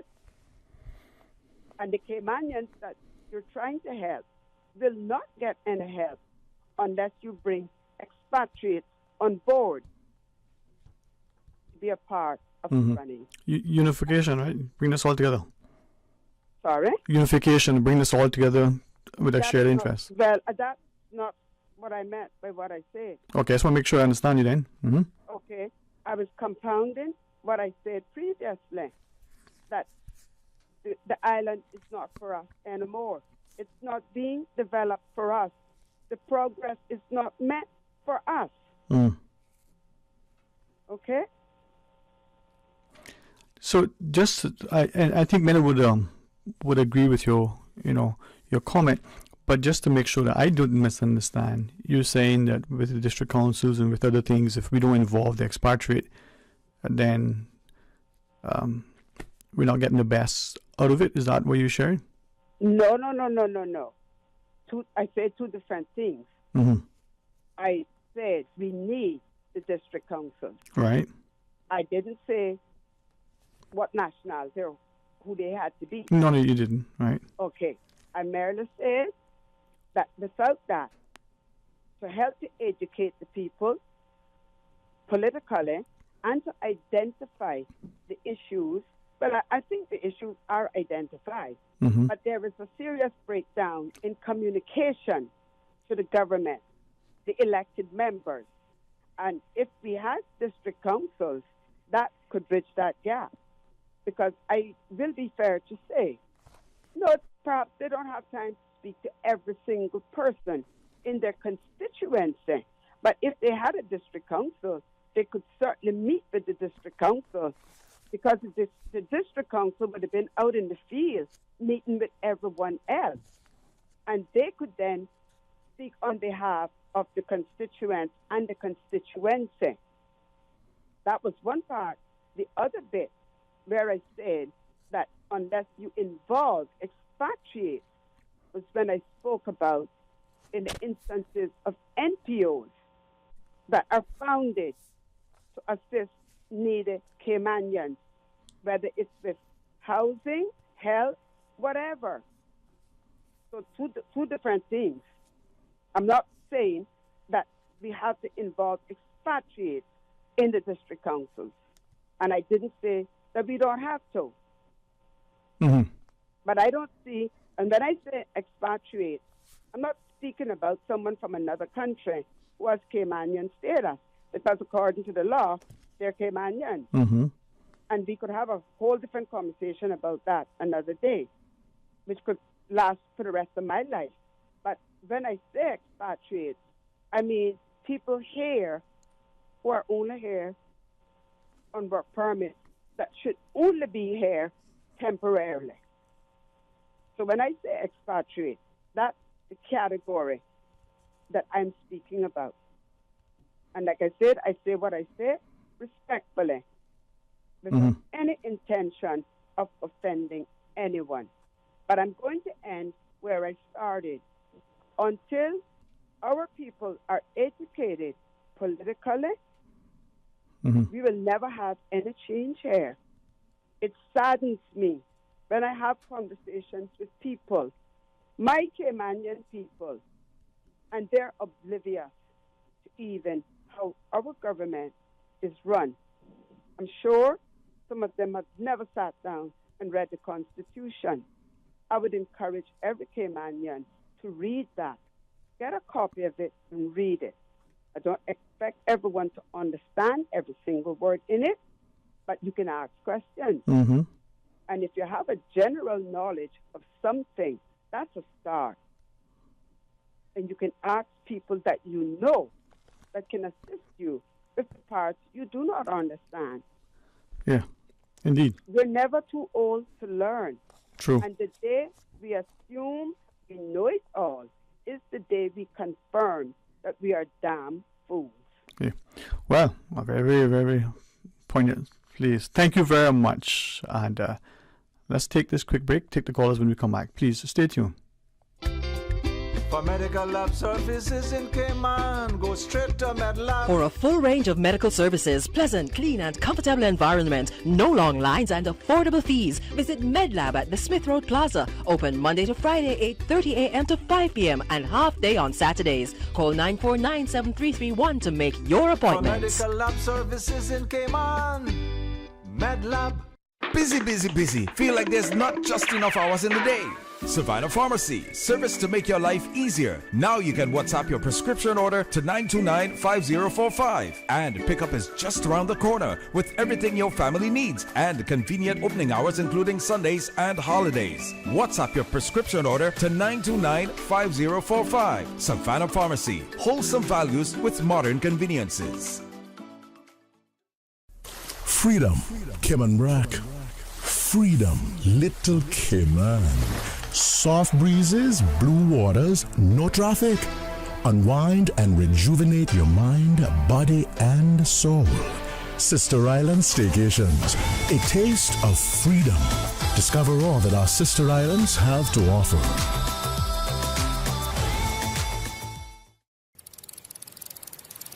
Let me tell you something. I've been fishing our island since I was a boy, and it's getting harder and harder to get a good catch.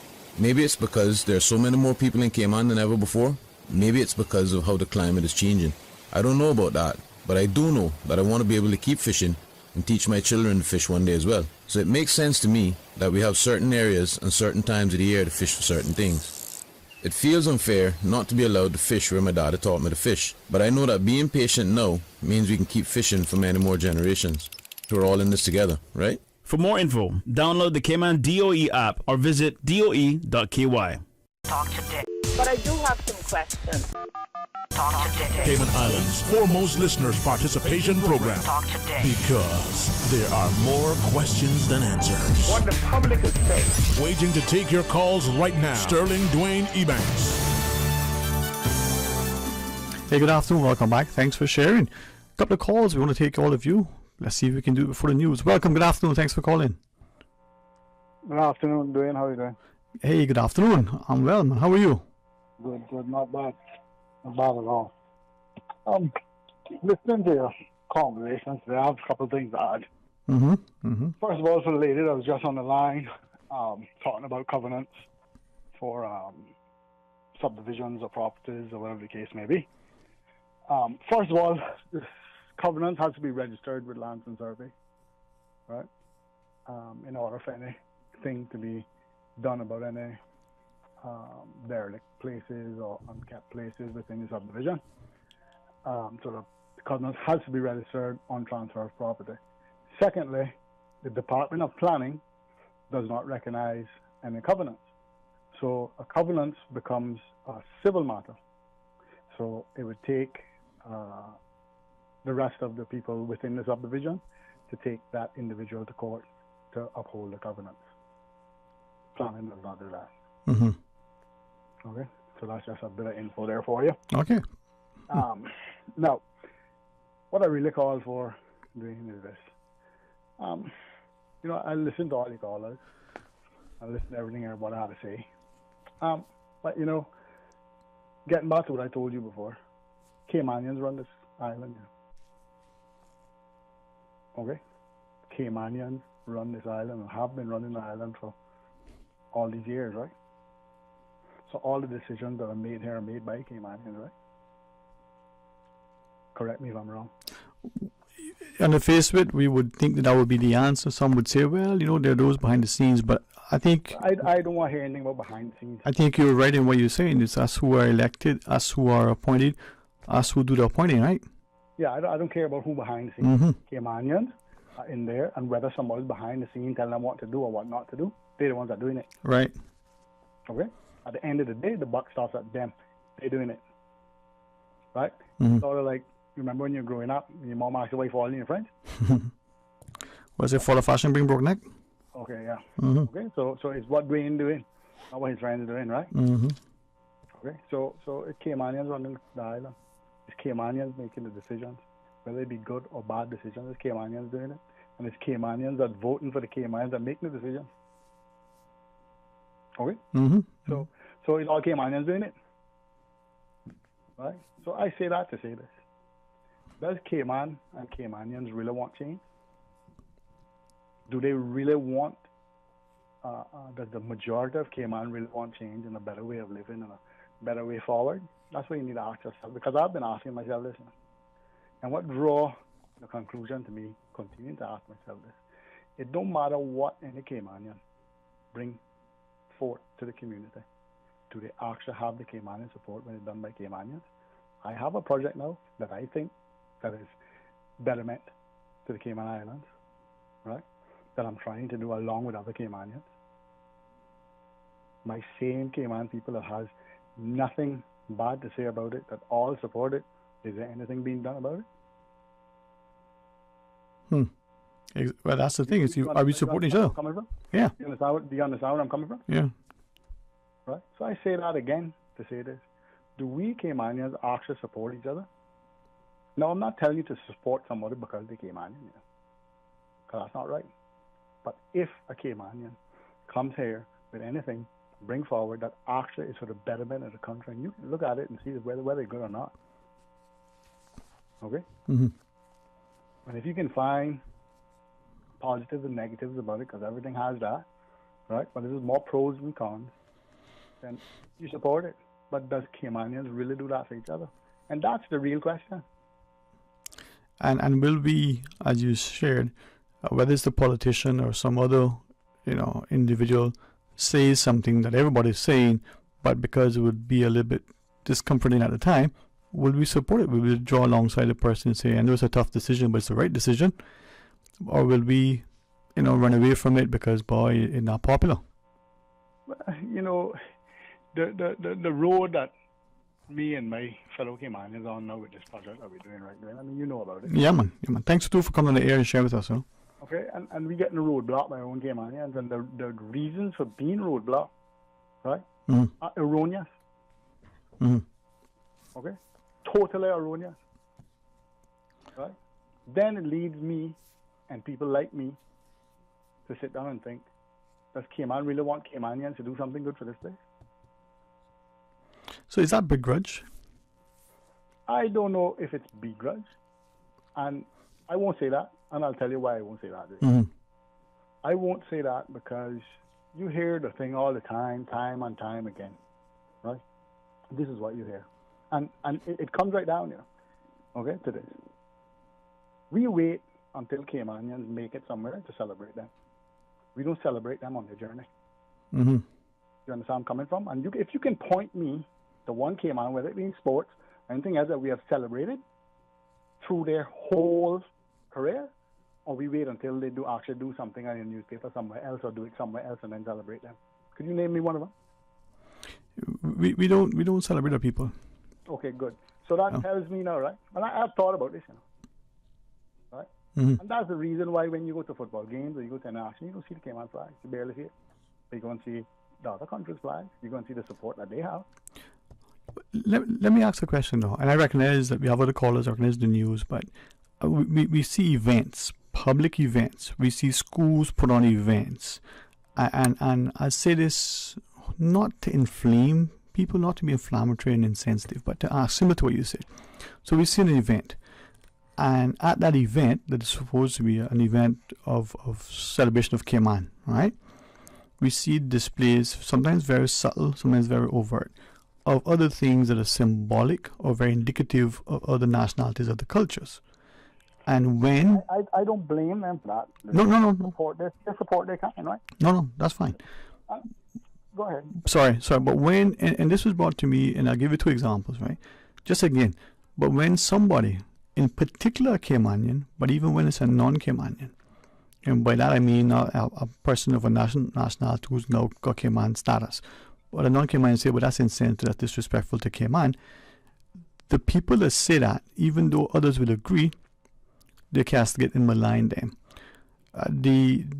Sometime last year during the Georgetown Heritage Day, one of the government schools had an event on that day to showcase Jamaican, what was it, the culture and the celebration. This was in August, this must be in October, November. And a number of people asked me about it, and I said, well, the school is showcasing this day, and they talked about it, well, bad timing, and it was on the same day as the Georgetown Heritage Day and the like, right? And this was a foreign national talking to other foreign nationals about the need to promote Cayman and to support it in whichever. And Caymanians castigated the person for showing what would have been greater sense of respect and national pride. So when you do that, and you beat up your own and you beat up others who help you to be reminded of the importance of celebrating your own, to your point, how we expect to get in ahead, whether it's in business, whether it's in culture, whether it's in history, whether it's in heritage, whether it's in academics or arts or athletics, or there's something fundamentally wrong. Well, you not get ahead, Dwayne. That's why you don't get what you. That's why you sit down. You continue to hear the complaints. Where's the Caymanian wealth? Where's the Caymanian this? Where's the Caymanian that? Because you don't support each other. Simple as that. if you see something that is good, regardless of who doing it, you may not like that person, you know.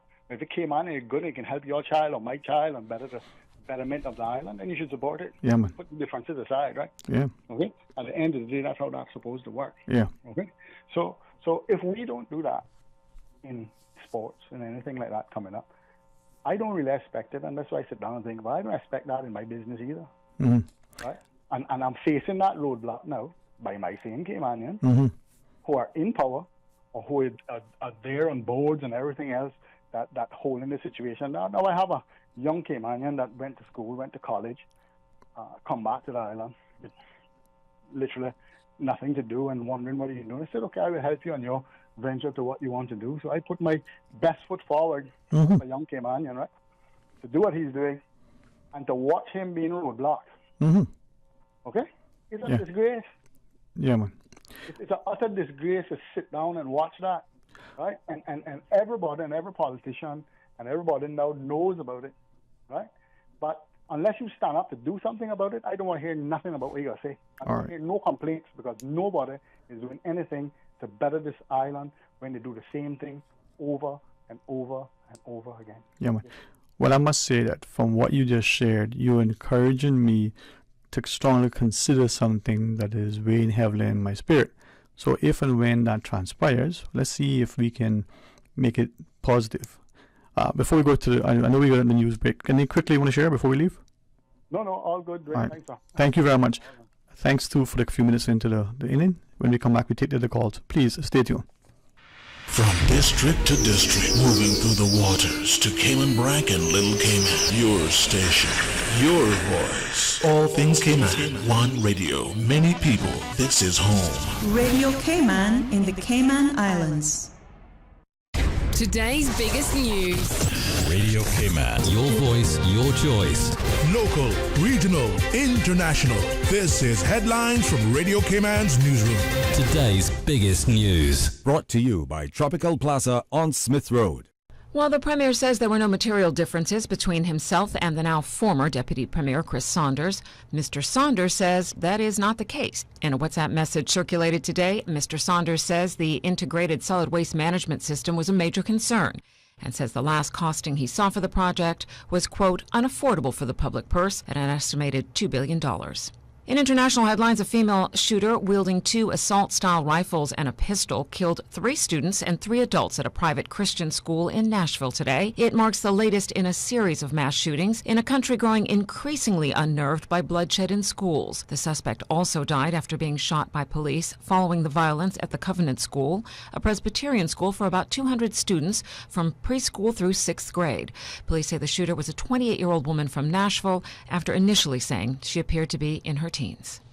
The Louvre Museum in Paris was closed to the public today when its workers took part in the wave of French protest strikes against the government's unpopular pension reform plans. Dozens of Louvre employees blocked the entrance, prompting the museum to announce it would be temporarily closed. The demonstrators toted banners and flags in front of the Louvre's famed pyramid, where President Emmanuel Macron had celebrated his presidential victory in 2017. They demanded the repeal of the new pension law that raises the retirement age from 62 to 64. A powerful partner in Israeli Prime Minister Benjamin Netanyahu's government says the country's proposed judicial overhaul has been delayed for at least several weeks. National Security Minister Itamar Ben-Gvir says he'd agreed to a delay in the legislation until Parliament reconvenes for its summer session on April 30th. There was no immediate confirmation from Netanyahu. Those are your headlines. I'm April Cummings. Today's biggest news. Radio Cayman. Your voice, your choice. Local, regional, international. This is Headlines from Radio Cayman's newsroom. Today's biggest news. Brought to you by Tropical Plaza on Smith Road. Creative fashion and design. For all of your prom dresses and other formals, they are your one-stop shop. They specialize in tailoring, dressmaking, alterations, bridal, and tuxedo rentals. They also offer beginners and advanced sewing classes. Come visit them at Unit 8, Tropical Plaza, Smith Road, or call them at 949-0034 or email designfashion03@yahoo.com and make an appointment with one of their creative designers or register for one of their classes. Creative Fashion and Design, where quality fabric meets innovative designs. Things come up. That's life. But it doesn't mean I can't show up. From a runny nose, stubbed toes, to earache woes, headaches, backaches, and tummy aches. When things come up, Best Health Pharmacy over-the-counter solutions get you back in the game. Best Health Pharmacy, located at Crown Square Plaza on Eastern Avenue, across from Edie's Decor. Best Health Pharmacy, your health, your convenience is their priority. Best Health Pharmacy also offers free prescription delivery anywhere in Georgetown and West Bay. Call 949-1301 or WhatsApp your prescription to 924-5358. Talk today. But I do have some questions. Talk today. Cayman Islands' foremost listeners participation program. Talk today. Because there are more questions than answers. What the public is saying. Waiting to take your calls right now. Sterling Dwayne Ebanks. Hey, good afternoon. Welcome back. And thank you all for sharing your thoughts today. And let's go to the phones. Welcome. Good afternoon. Hello. Good afternoon. Hey, Mr. Dwayne. Hey, how are you, man? How are you? Yeah, I want to try and make a little concurrency, keep calling you. Yeah. But what the last man was saying about he don't want to hear behind the scenes, he don't want to hear how that go behind the scenes. Cause to them, that must be not really how it going. That other people is not persuading Caymanians to go against their own. When you can see it straight in the whole culture now, that the whole culture is divided with each other. Mm-hmm. If I having a party over here, like say my anniversary or something, I got a family member that can't stand that because they divorced or they didn't get through it in the system, proclaimed to them. You understand how we all be, and they feel like, oh, well, they'll call the police on you just for being around you. Mm-hmm. You understand? Not the same thing now, like, back to, this thing with the herb is that if I don't like you, Mr. Dwayne, I can just say you smoke herb and call the police on you, Why, sadly, we can malign people for the things, and the wider community will believe it, huh? That's right. Mm-hmm. And there's no way you're going to say that none of them Caymanians that up inside there is not willing to have a better life. Mm. You know what I'm saying? Mm-hmm. For simple, something simple might be as I'll just sign this little piece of paper and I'll live good, or my family will live good. But Mm-hmm. all the rest of the time now, the friends and the rest of the family around here, going down to the bottom of the bucket. Mm-hmm. And you can't do nothing because if you try to reach and help them, you is probably outcasted with them. So it's nothing really going to say about behind the scenes is not going on. Mm-hmm. There's no way they don't want to hear about Caymanians doing, but what Caymanians don't support other Caymanians. No, they support each other when they come into, that time to collect. Mm. They understand that. And anybody that won't contradict me or come say, why you saying not true, then come on, then I dare you, come on with me and let's take a urine test together. And then if you're so brave, Okay. you understand? Yeah, man. And I'll leave you at that. All right. Well, I appreciate it. All right. I'll call you again. I'll be fit, man. We talk too. All right. Yes, sir. Thank you. Let's take another call. Welcome. Good afternoon. Hello. Hi. Afternoon. Hi, Sterling, honey. How are you? Oh, I am excellent. I hope I'm pretty the same for you. Yeah, we ain't carrying no bottle back in the water. You know what I'm saying? Definitely not. I've been listening off and on to you because I've been out of the car, but I heard some of what Miss Brenda said, and you come into this covenant with your property, and then it turns into your home turns into apartment.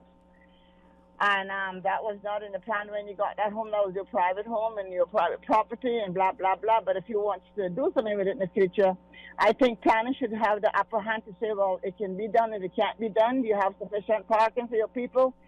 And so forth. But it's more than that. more I would like to talk about on that, but I'll leave that because time is very precious right now. But Sterling, we got more problems than we got answers for. And I will say again today that nobody's above the law, and we need some serious answers from this government for all of this shuffling that went on. The people put them in, and we may not all be educated, but I had a white man to tell me, don't even think for a second that the politicians are that educated. Okay? I'll leave that right there. Okay. Sterling, we got some problems in this country, and we need to stop watching every other government because there's no way. I mean, Cayman is growing rapidly. And if a government been in there for 20, 30 years, and if they didn't accomplish what they should accomplish to make this island a better place for us to live, then Sterling, who comes in behind for the 4 years or the 8 years or the 12 years, and then that other government left something, whoever that government may have been, left something unfinished or was on the table to be done, that's where they should have picked up and continue and do what they're supposed to do instead of doing different projects throughout the island, and none is getting to a completion. It is a pile of craziness that's going on here. Sterling, I'm out here today, and the stores you go into, you can't even find nobody to help you. And there's so many people that can do a cashier job. So many people can do a security job, standing by the door checking your bags when you're leaving a store. Everything is going skyrocket. And you want to tell me that they can't see in their money, that they can hire a couple more people, us locals, to come and work in their stores? Where are they going with their money when they make it? They can't take it with them. They buy a gold casket because right now in America, they dig up their people, seeing what they got on their bodies and taking them out of their, God forgive, out of their caskets and using it for something else. We got to do better than what we're doing on this island. And I want to say again, no borders about the law. Caymanians, whoever the voters are, you all need to wake up. 2 years around the corner and it's coming real fast. And there's no way that we should be the dark from any government when something goes down in the MLA or the glass house that is pertaining to the people of the island. They are working for us. We put them in. I am still waiting for my road to be fixed in Newlands and another drain and another sleeping policeman. I tried to call this morning, get onto Mr. Premier. I was not that lucky. And Sterling, I don't know why we bring on the government if we don't have the privilege to talk to them when they are online. I don't care what job they got to go to. They want to come on the radio, there should be an open line from the beginning, from the open till the end. We are a bunch of, what McKeever talks about, a bunch of crabs in a basket. We are not for the people. We all talk that we are for the people when we get in there, but they forget the people. And you got people who would have loved to talk to that premier this morning. They never got the opportunity to talk to that premier about anything. And I just say today, I hope somebody would tell him that I am still waiting how Newlands Road fix. Another policeman and another dream on Devonshire and many roads up in Newlands. And we do not want a chip and spray. We want the real McCoy because we deserve it. He is the premier, and that is his area. And we should be driving on gold streets, not even silver, gold streets. I don't see nothing being done in the Newlands area since this man been in. No disrespect to him. I don't know him personally. I am not here to bombard him, but I am just speaking for what I am seeing. He crossed a store right every morning to go to work, and he can't even fix that whiting out roads. Sterling is a lot more to talk about, but I'll leave it right there. You take care and have a great one. Thanks for listening to me. Oh, thank you for sharing as well. All right. Let's take some more calls, though. So glad that everybody's participating. Welcome. Good afternoon. Thanks for calling. Hey, good afternoon, Sterling. How are you? Excellent. How about you? Man, I called just in time. I got here, my favorite caller. You know? Yeah, man. I love to listen to her. But I just want to say, gentlemen, I called earlier on in your show regarding how the government should answer to the people regarding these properties and different stuff. I struggled for years to understand how it is that these politicians can purchase property and nothing comes out to the public regarding the public, the people's money being spent. I don't understand how they can do it and how they can get away with it. But as time go on, your eyes open and you see and you understand. There comes a time and a place where Caymanians need to get up and speak, just like how there was two gentlemen this morning were speaking. They don't need to apologize for nothing in this Cayman Islands. We are Caymanians. If we don't stand our ground, they got barriers under our ground. And it's sad to know that we have to be dictated by billionaires coming in here and telling us what they got put in our country in order for us to be basically nothing. Because we don't have anything unless that little piece of property that we live on. They come in slowly taking that away from us under our feet. And our politicians allow these things to happen in this country. I don't understand why it is that planning department, government can allow people to come in here and do what they're doing, especially how they did Grand Cayman, and now they're slowly targeting Cayman Brac. And by us being so small here, Sterling, when we see progress, we get excited. We jump up and down, we light the fireworks, we get excited. But the progress that comes to this country is not beneficial to my children or the other families on this the smaller island to benefit our families. It's benefiting the billionaires that coming in here to put down these buildings. These right now they're planning on putting down that what do you call it again? No, the not the harbor, the yacht club or whatever they call that down on the West End. Sterling, I want in Cayman Braca because I know they got hold me to this, but they not got the gall to come stand in front of my face to tell me so. Which Cayman Brac children are gonna be benefiting out of that project to get jobs? When the foreigners is gonna swarm in here from every four corners of this globe to capture the jobs, the foreigners are going to invite them to come. They're not going to invite who they should, which is right here on Cayman Brac. These are the things that Caymanians have to stand up against. We cannot allow our politicians to dictate how we got to run this country. Our country needs to be run by people with a voice that is strong enough to stand up to them, no matter which government, head of government, which governor, it doesn't matter. If we got to go down, we go down together. We have come to a point in time, Sterling, where we are fed up, and we are going to stand up, and we're going to speak up, and if we don't get what we want, we not stop until we get what we want. Well, keep us posted on that, because I think what you're sharing is that more of us that hear about things that are going on and be understanding that others share a similar view, maybe the more the public. I'll keep you up. I'll keep you up to date. Trust me. Thanks, have man. a good day, Sterling. I'll talk to you tomorrow. Tomorrow, God's willing. All right. Yeah, God bless. Let's take one call. Good afternoon. Thanks for calling. Afternoon, Mr. Sterling. Afternoon, do you? How you doing, man? You can hear me good? Yeah, man. Hopefully you can hear us as well. Yeah. I using a headset. That's the reason why I just asking, making sure the mic is working. Thank you. I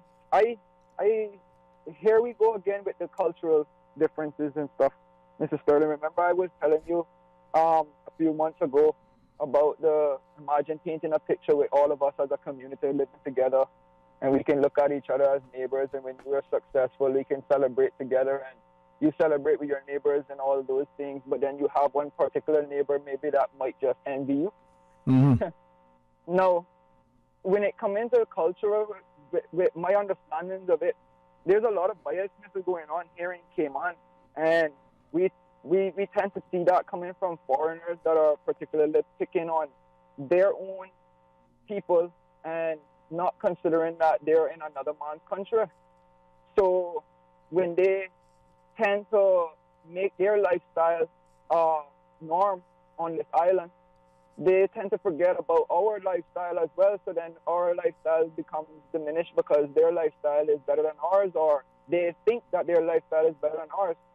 But remember when like the caller before after the break, he told about the marijuana. Like, if you was a particular person that I don't like, I can just call you up and call the police up and say, hey, this guy comes in the yard and he's smoking his marijuana and we all know it's illegal. Come and get him. And I think that certain people's cultures we need to kind of accept. And I understand that Cayman's culture comes off of a whole heritage of other people's culture. Like, the more food that I see that is called Cayman style is coming from other people's culture that we just put into the pot an extra spice or something different like traditional food. I still don't think that we are too late to wake up about this whole cultural different thing. You know, ever since COVID, I got time to sit down and observe people, observe the different cultures working together, and the particular people that would work together are more open-minded and accepting other people's traditions. And I think that we need to come together as a nation, knowing that we depend on everyone. When we have people coming on the island investing and whatnot, what are these investors having to do with contributing back to this island? Like, is there a benefit other than giving job opportunities to people that don't want the jobs that are being provided? For example, if you are opening a hotel, if you're a millionaire investor that is opening a hotel or condos, how many people are there that are going to be willing to work in this condo or in these hotels? And I think that a lack of encouragement to locals and when. Yeah. Hello, caller. All right. Seems to have lost our caller, but he was sharing his points. Maybe an opportune time to take the final break and then continue when we return. To beach gatherings. Leave the catering to Subway. Choose from small and large sandwich platters, double meat wrap platters, and top it off with optional cookie platters for dessert. Or ask about our Subway box to go with the option of 6-inch or foot-long sandwich, 1 cookie, and 1 bag of chips for all occasions and celebrations. Let Subway focus on the food so you can focus on the fun. Visit subway.ky for catering options.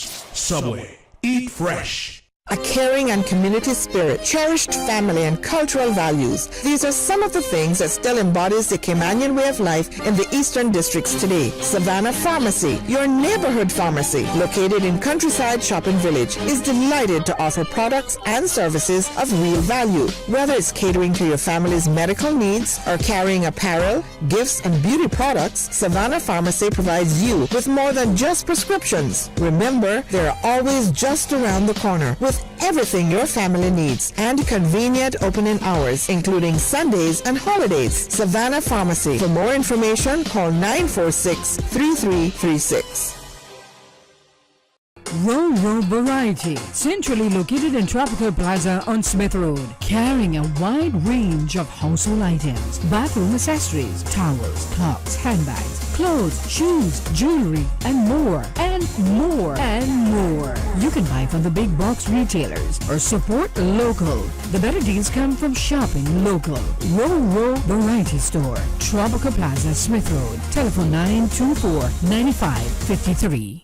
Are you a Caymanian job seeker searching for employment? All jobs, whether full-time, part-time, temporary, or permanent, will be required to advertise on the Jobs Cayman portal. Visit work.ky. That's worc.ky to start your job search to see all available jobs or to apply. For assistance in registering or to learn more, call toll-free 1-800-534-9672 or customer care at 945-9672. 945-9672 today.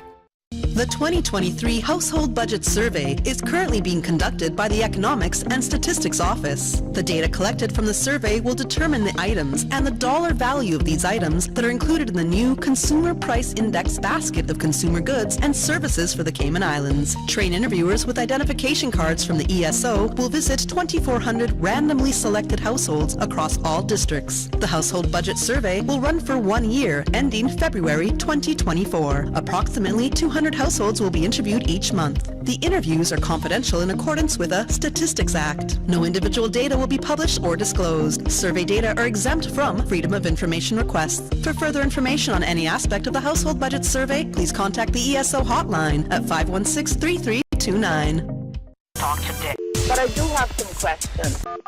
Talk today. Cayman Islands' foremost listeners participation program. Talk today. Because there are more questions than answers. What the public is saying. Waiting to take your calls right now. Sterling Dwayne Ebanks.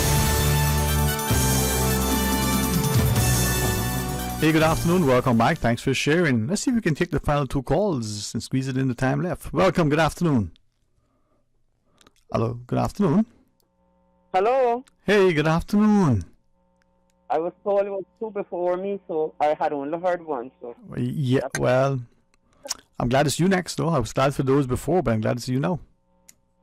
Listen to me now. Mm-hmm. Too much because I don't want me to be back again for another 100 years. Never. Be down. Hold me down. Be down, man. Concerning the situation in the public domain, the political thing that's going on. At the end of the day, I hear them young people talking basically the same thing I want to talk about. At the end of the day, you know, Cayman's supposed to belong to me and you. And even if I'm not talking to you or concerned about you, right? I want to break into your house. I want you to be able to pay your light bill. Mm-hmm. That. And at the highest echelons, you know, let's talk about the two parties, premier, deputy premier. One is supposed to lead the next one supposed to be his right-hand man or woman. Mm-hmm. And I can't afford for us to make the house fall apart in the biblical way by divide and conquer. So I want us all learn to live together as Cayman. Now, I don't know what's going on. I don't think anybody knows what's going on. I don't think everybody should know what's going on. Sometimes at the highest level, you can't divulge everything in all details. But I want to say to us Caymanians that we need to be magnanimous in our defeat and humble in our victories. Because though people used to have a saying that say, today for you, tomorrow for me. Mm-hmm. And every S of a B got a Sunday afternoon. Mm-hmm. I don't want the country and the people of the country to be the S or B waiting for the Sunday afternoon. I believe it's high time that we can all sit at the table because this is our table. Please, please, please, please, don't crash it just because. Yes. Don't know what the truth is, but tell us the truth. And if you can't tell us the truth, because sometimes the truth is too high for the common man to know at that particular time. I understand that. But be honest, be magnanimous where you need to be magnanimous to the other parties who are humbled. And they should be humble in their defeats and not be hard-back and cockroachish like and hard-headed and all them things. In other words, don't be bitter. Mm-hmm. Caymanians that win, hold out your hand to the Caymanians that lost. They are still Caymanians. They may be on the losing side or the winning side, but we're all still Caymanians. I want us just to start from there. This is truth and honesty. And remember that the little rock is supposed to be for Caymanians, and after that you visit. And in our context, then you begin to apply for your piece of the little rock. But remember now, when you get your papers that say that you belong on Little Rock and you can come and go that you want, this is still our rock. This is still our blood. This is still our sweat. Mm-hmm. This is still our grandparents and great-grandparents, and I'm old enough to have known some of them. I remember them going to the cliff in the night, pregnant or not. Mr. So out of West, they told me about their journeys on the 7 Mile Beach Road that we take care to drive on now, pregnant or not. He told me that. He said he could be having twins or triplets. Did you walk in? The young men to come up over the water, rough or not. Well, you know, if it was too rough, they wouldn't go. But if you could go a little chop, you're gone to pick up the bounty. from here in Georgetown. That's where we come from. Let the rest of them know that we are people, we are human, we are somebody, we are prideful, and they can't come and draw each one of us out and give us a $10 or a $15.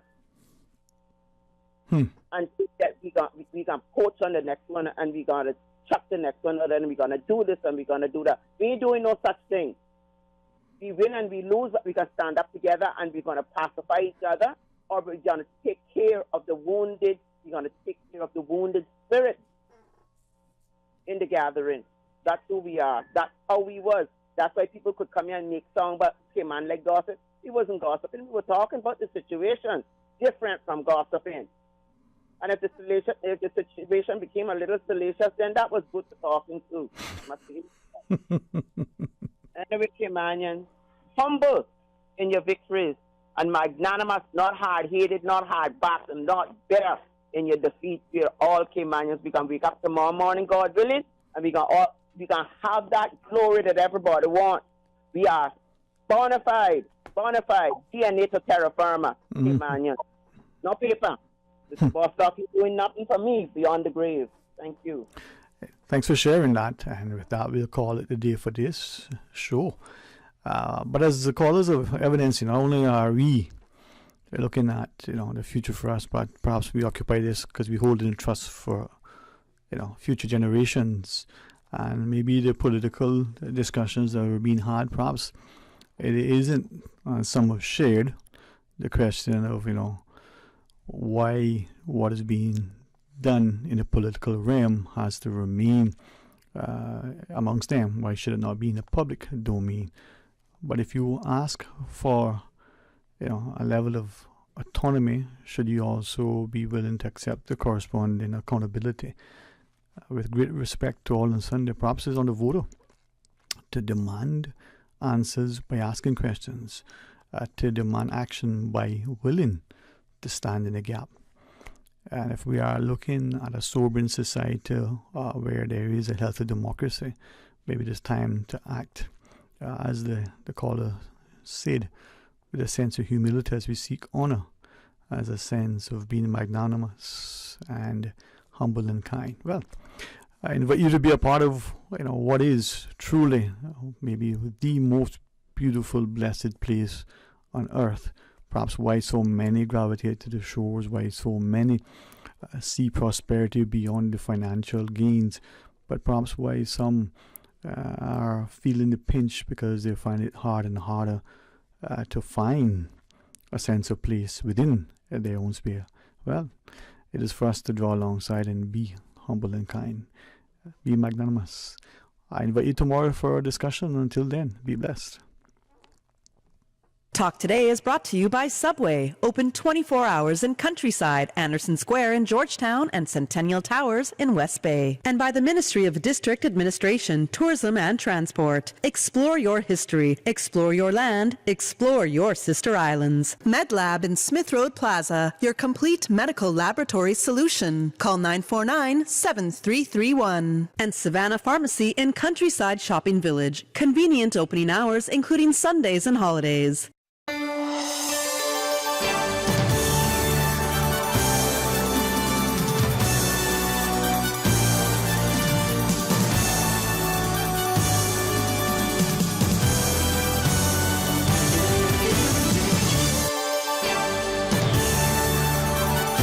Shaken yet standing firm.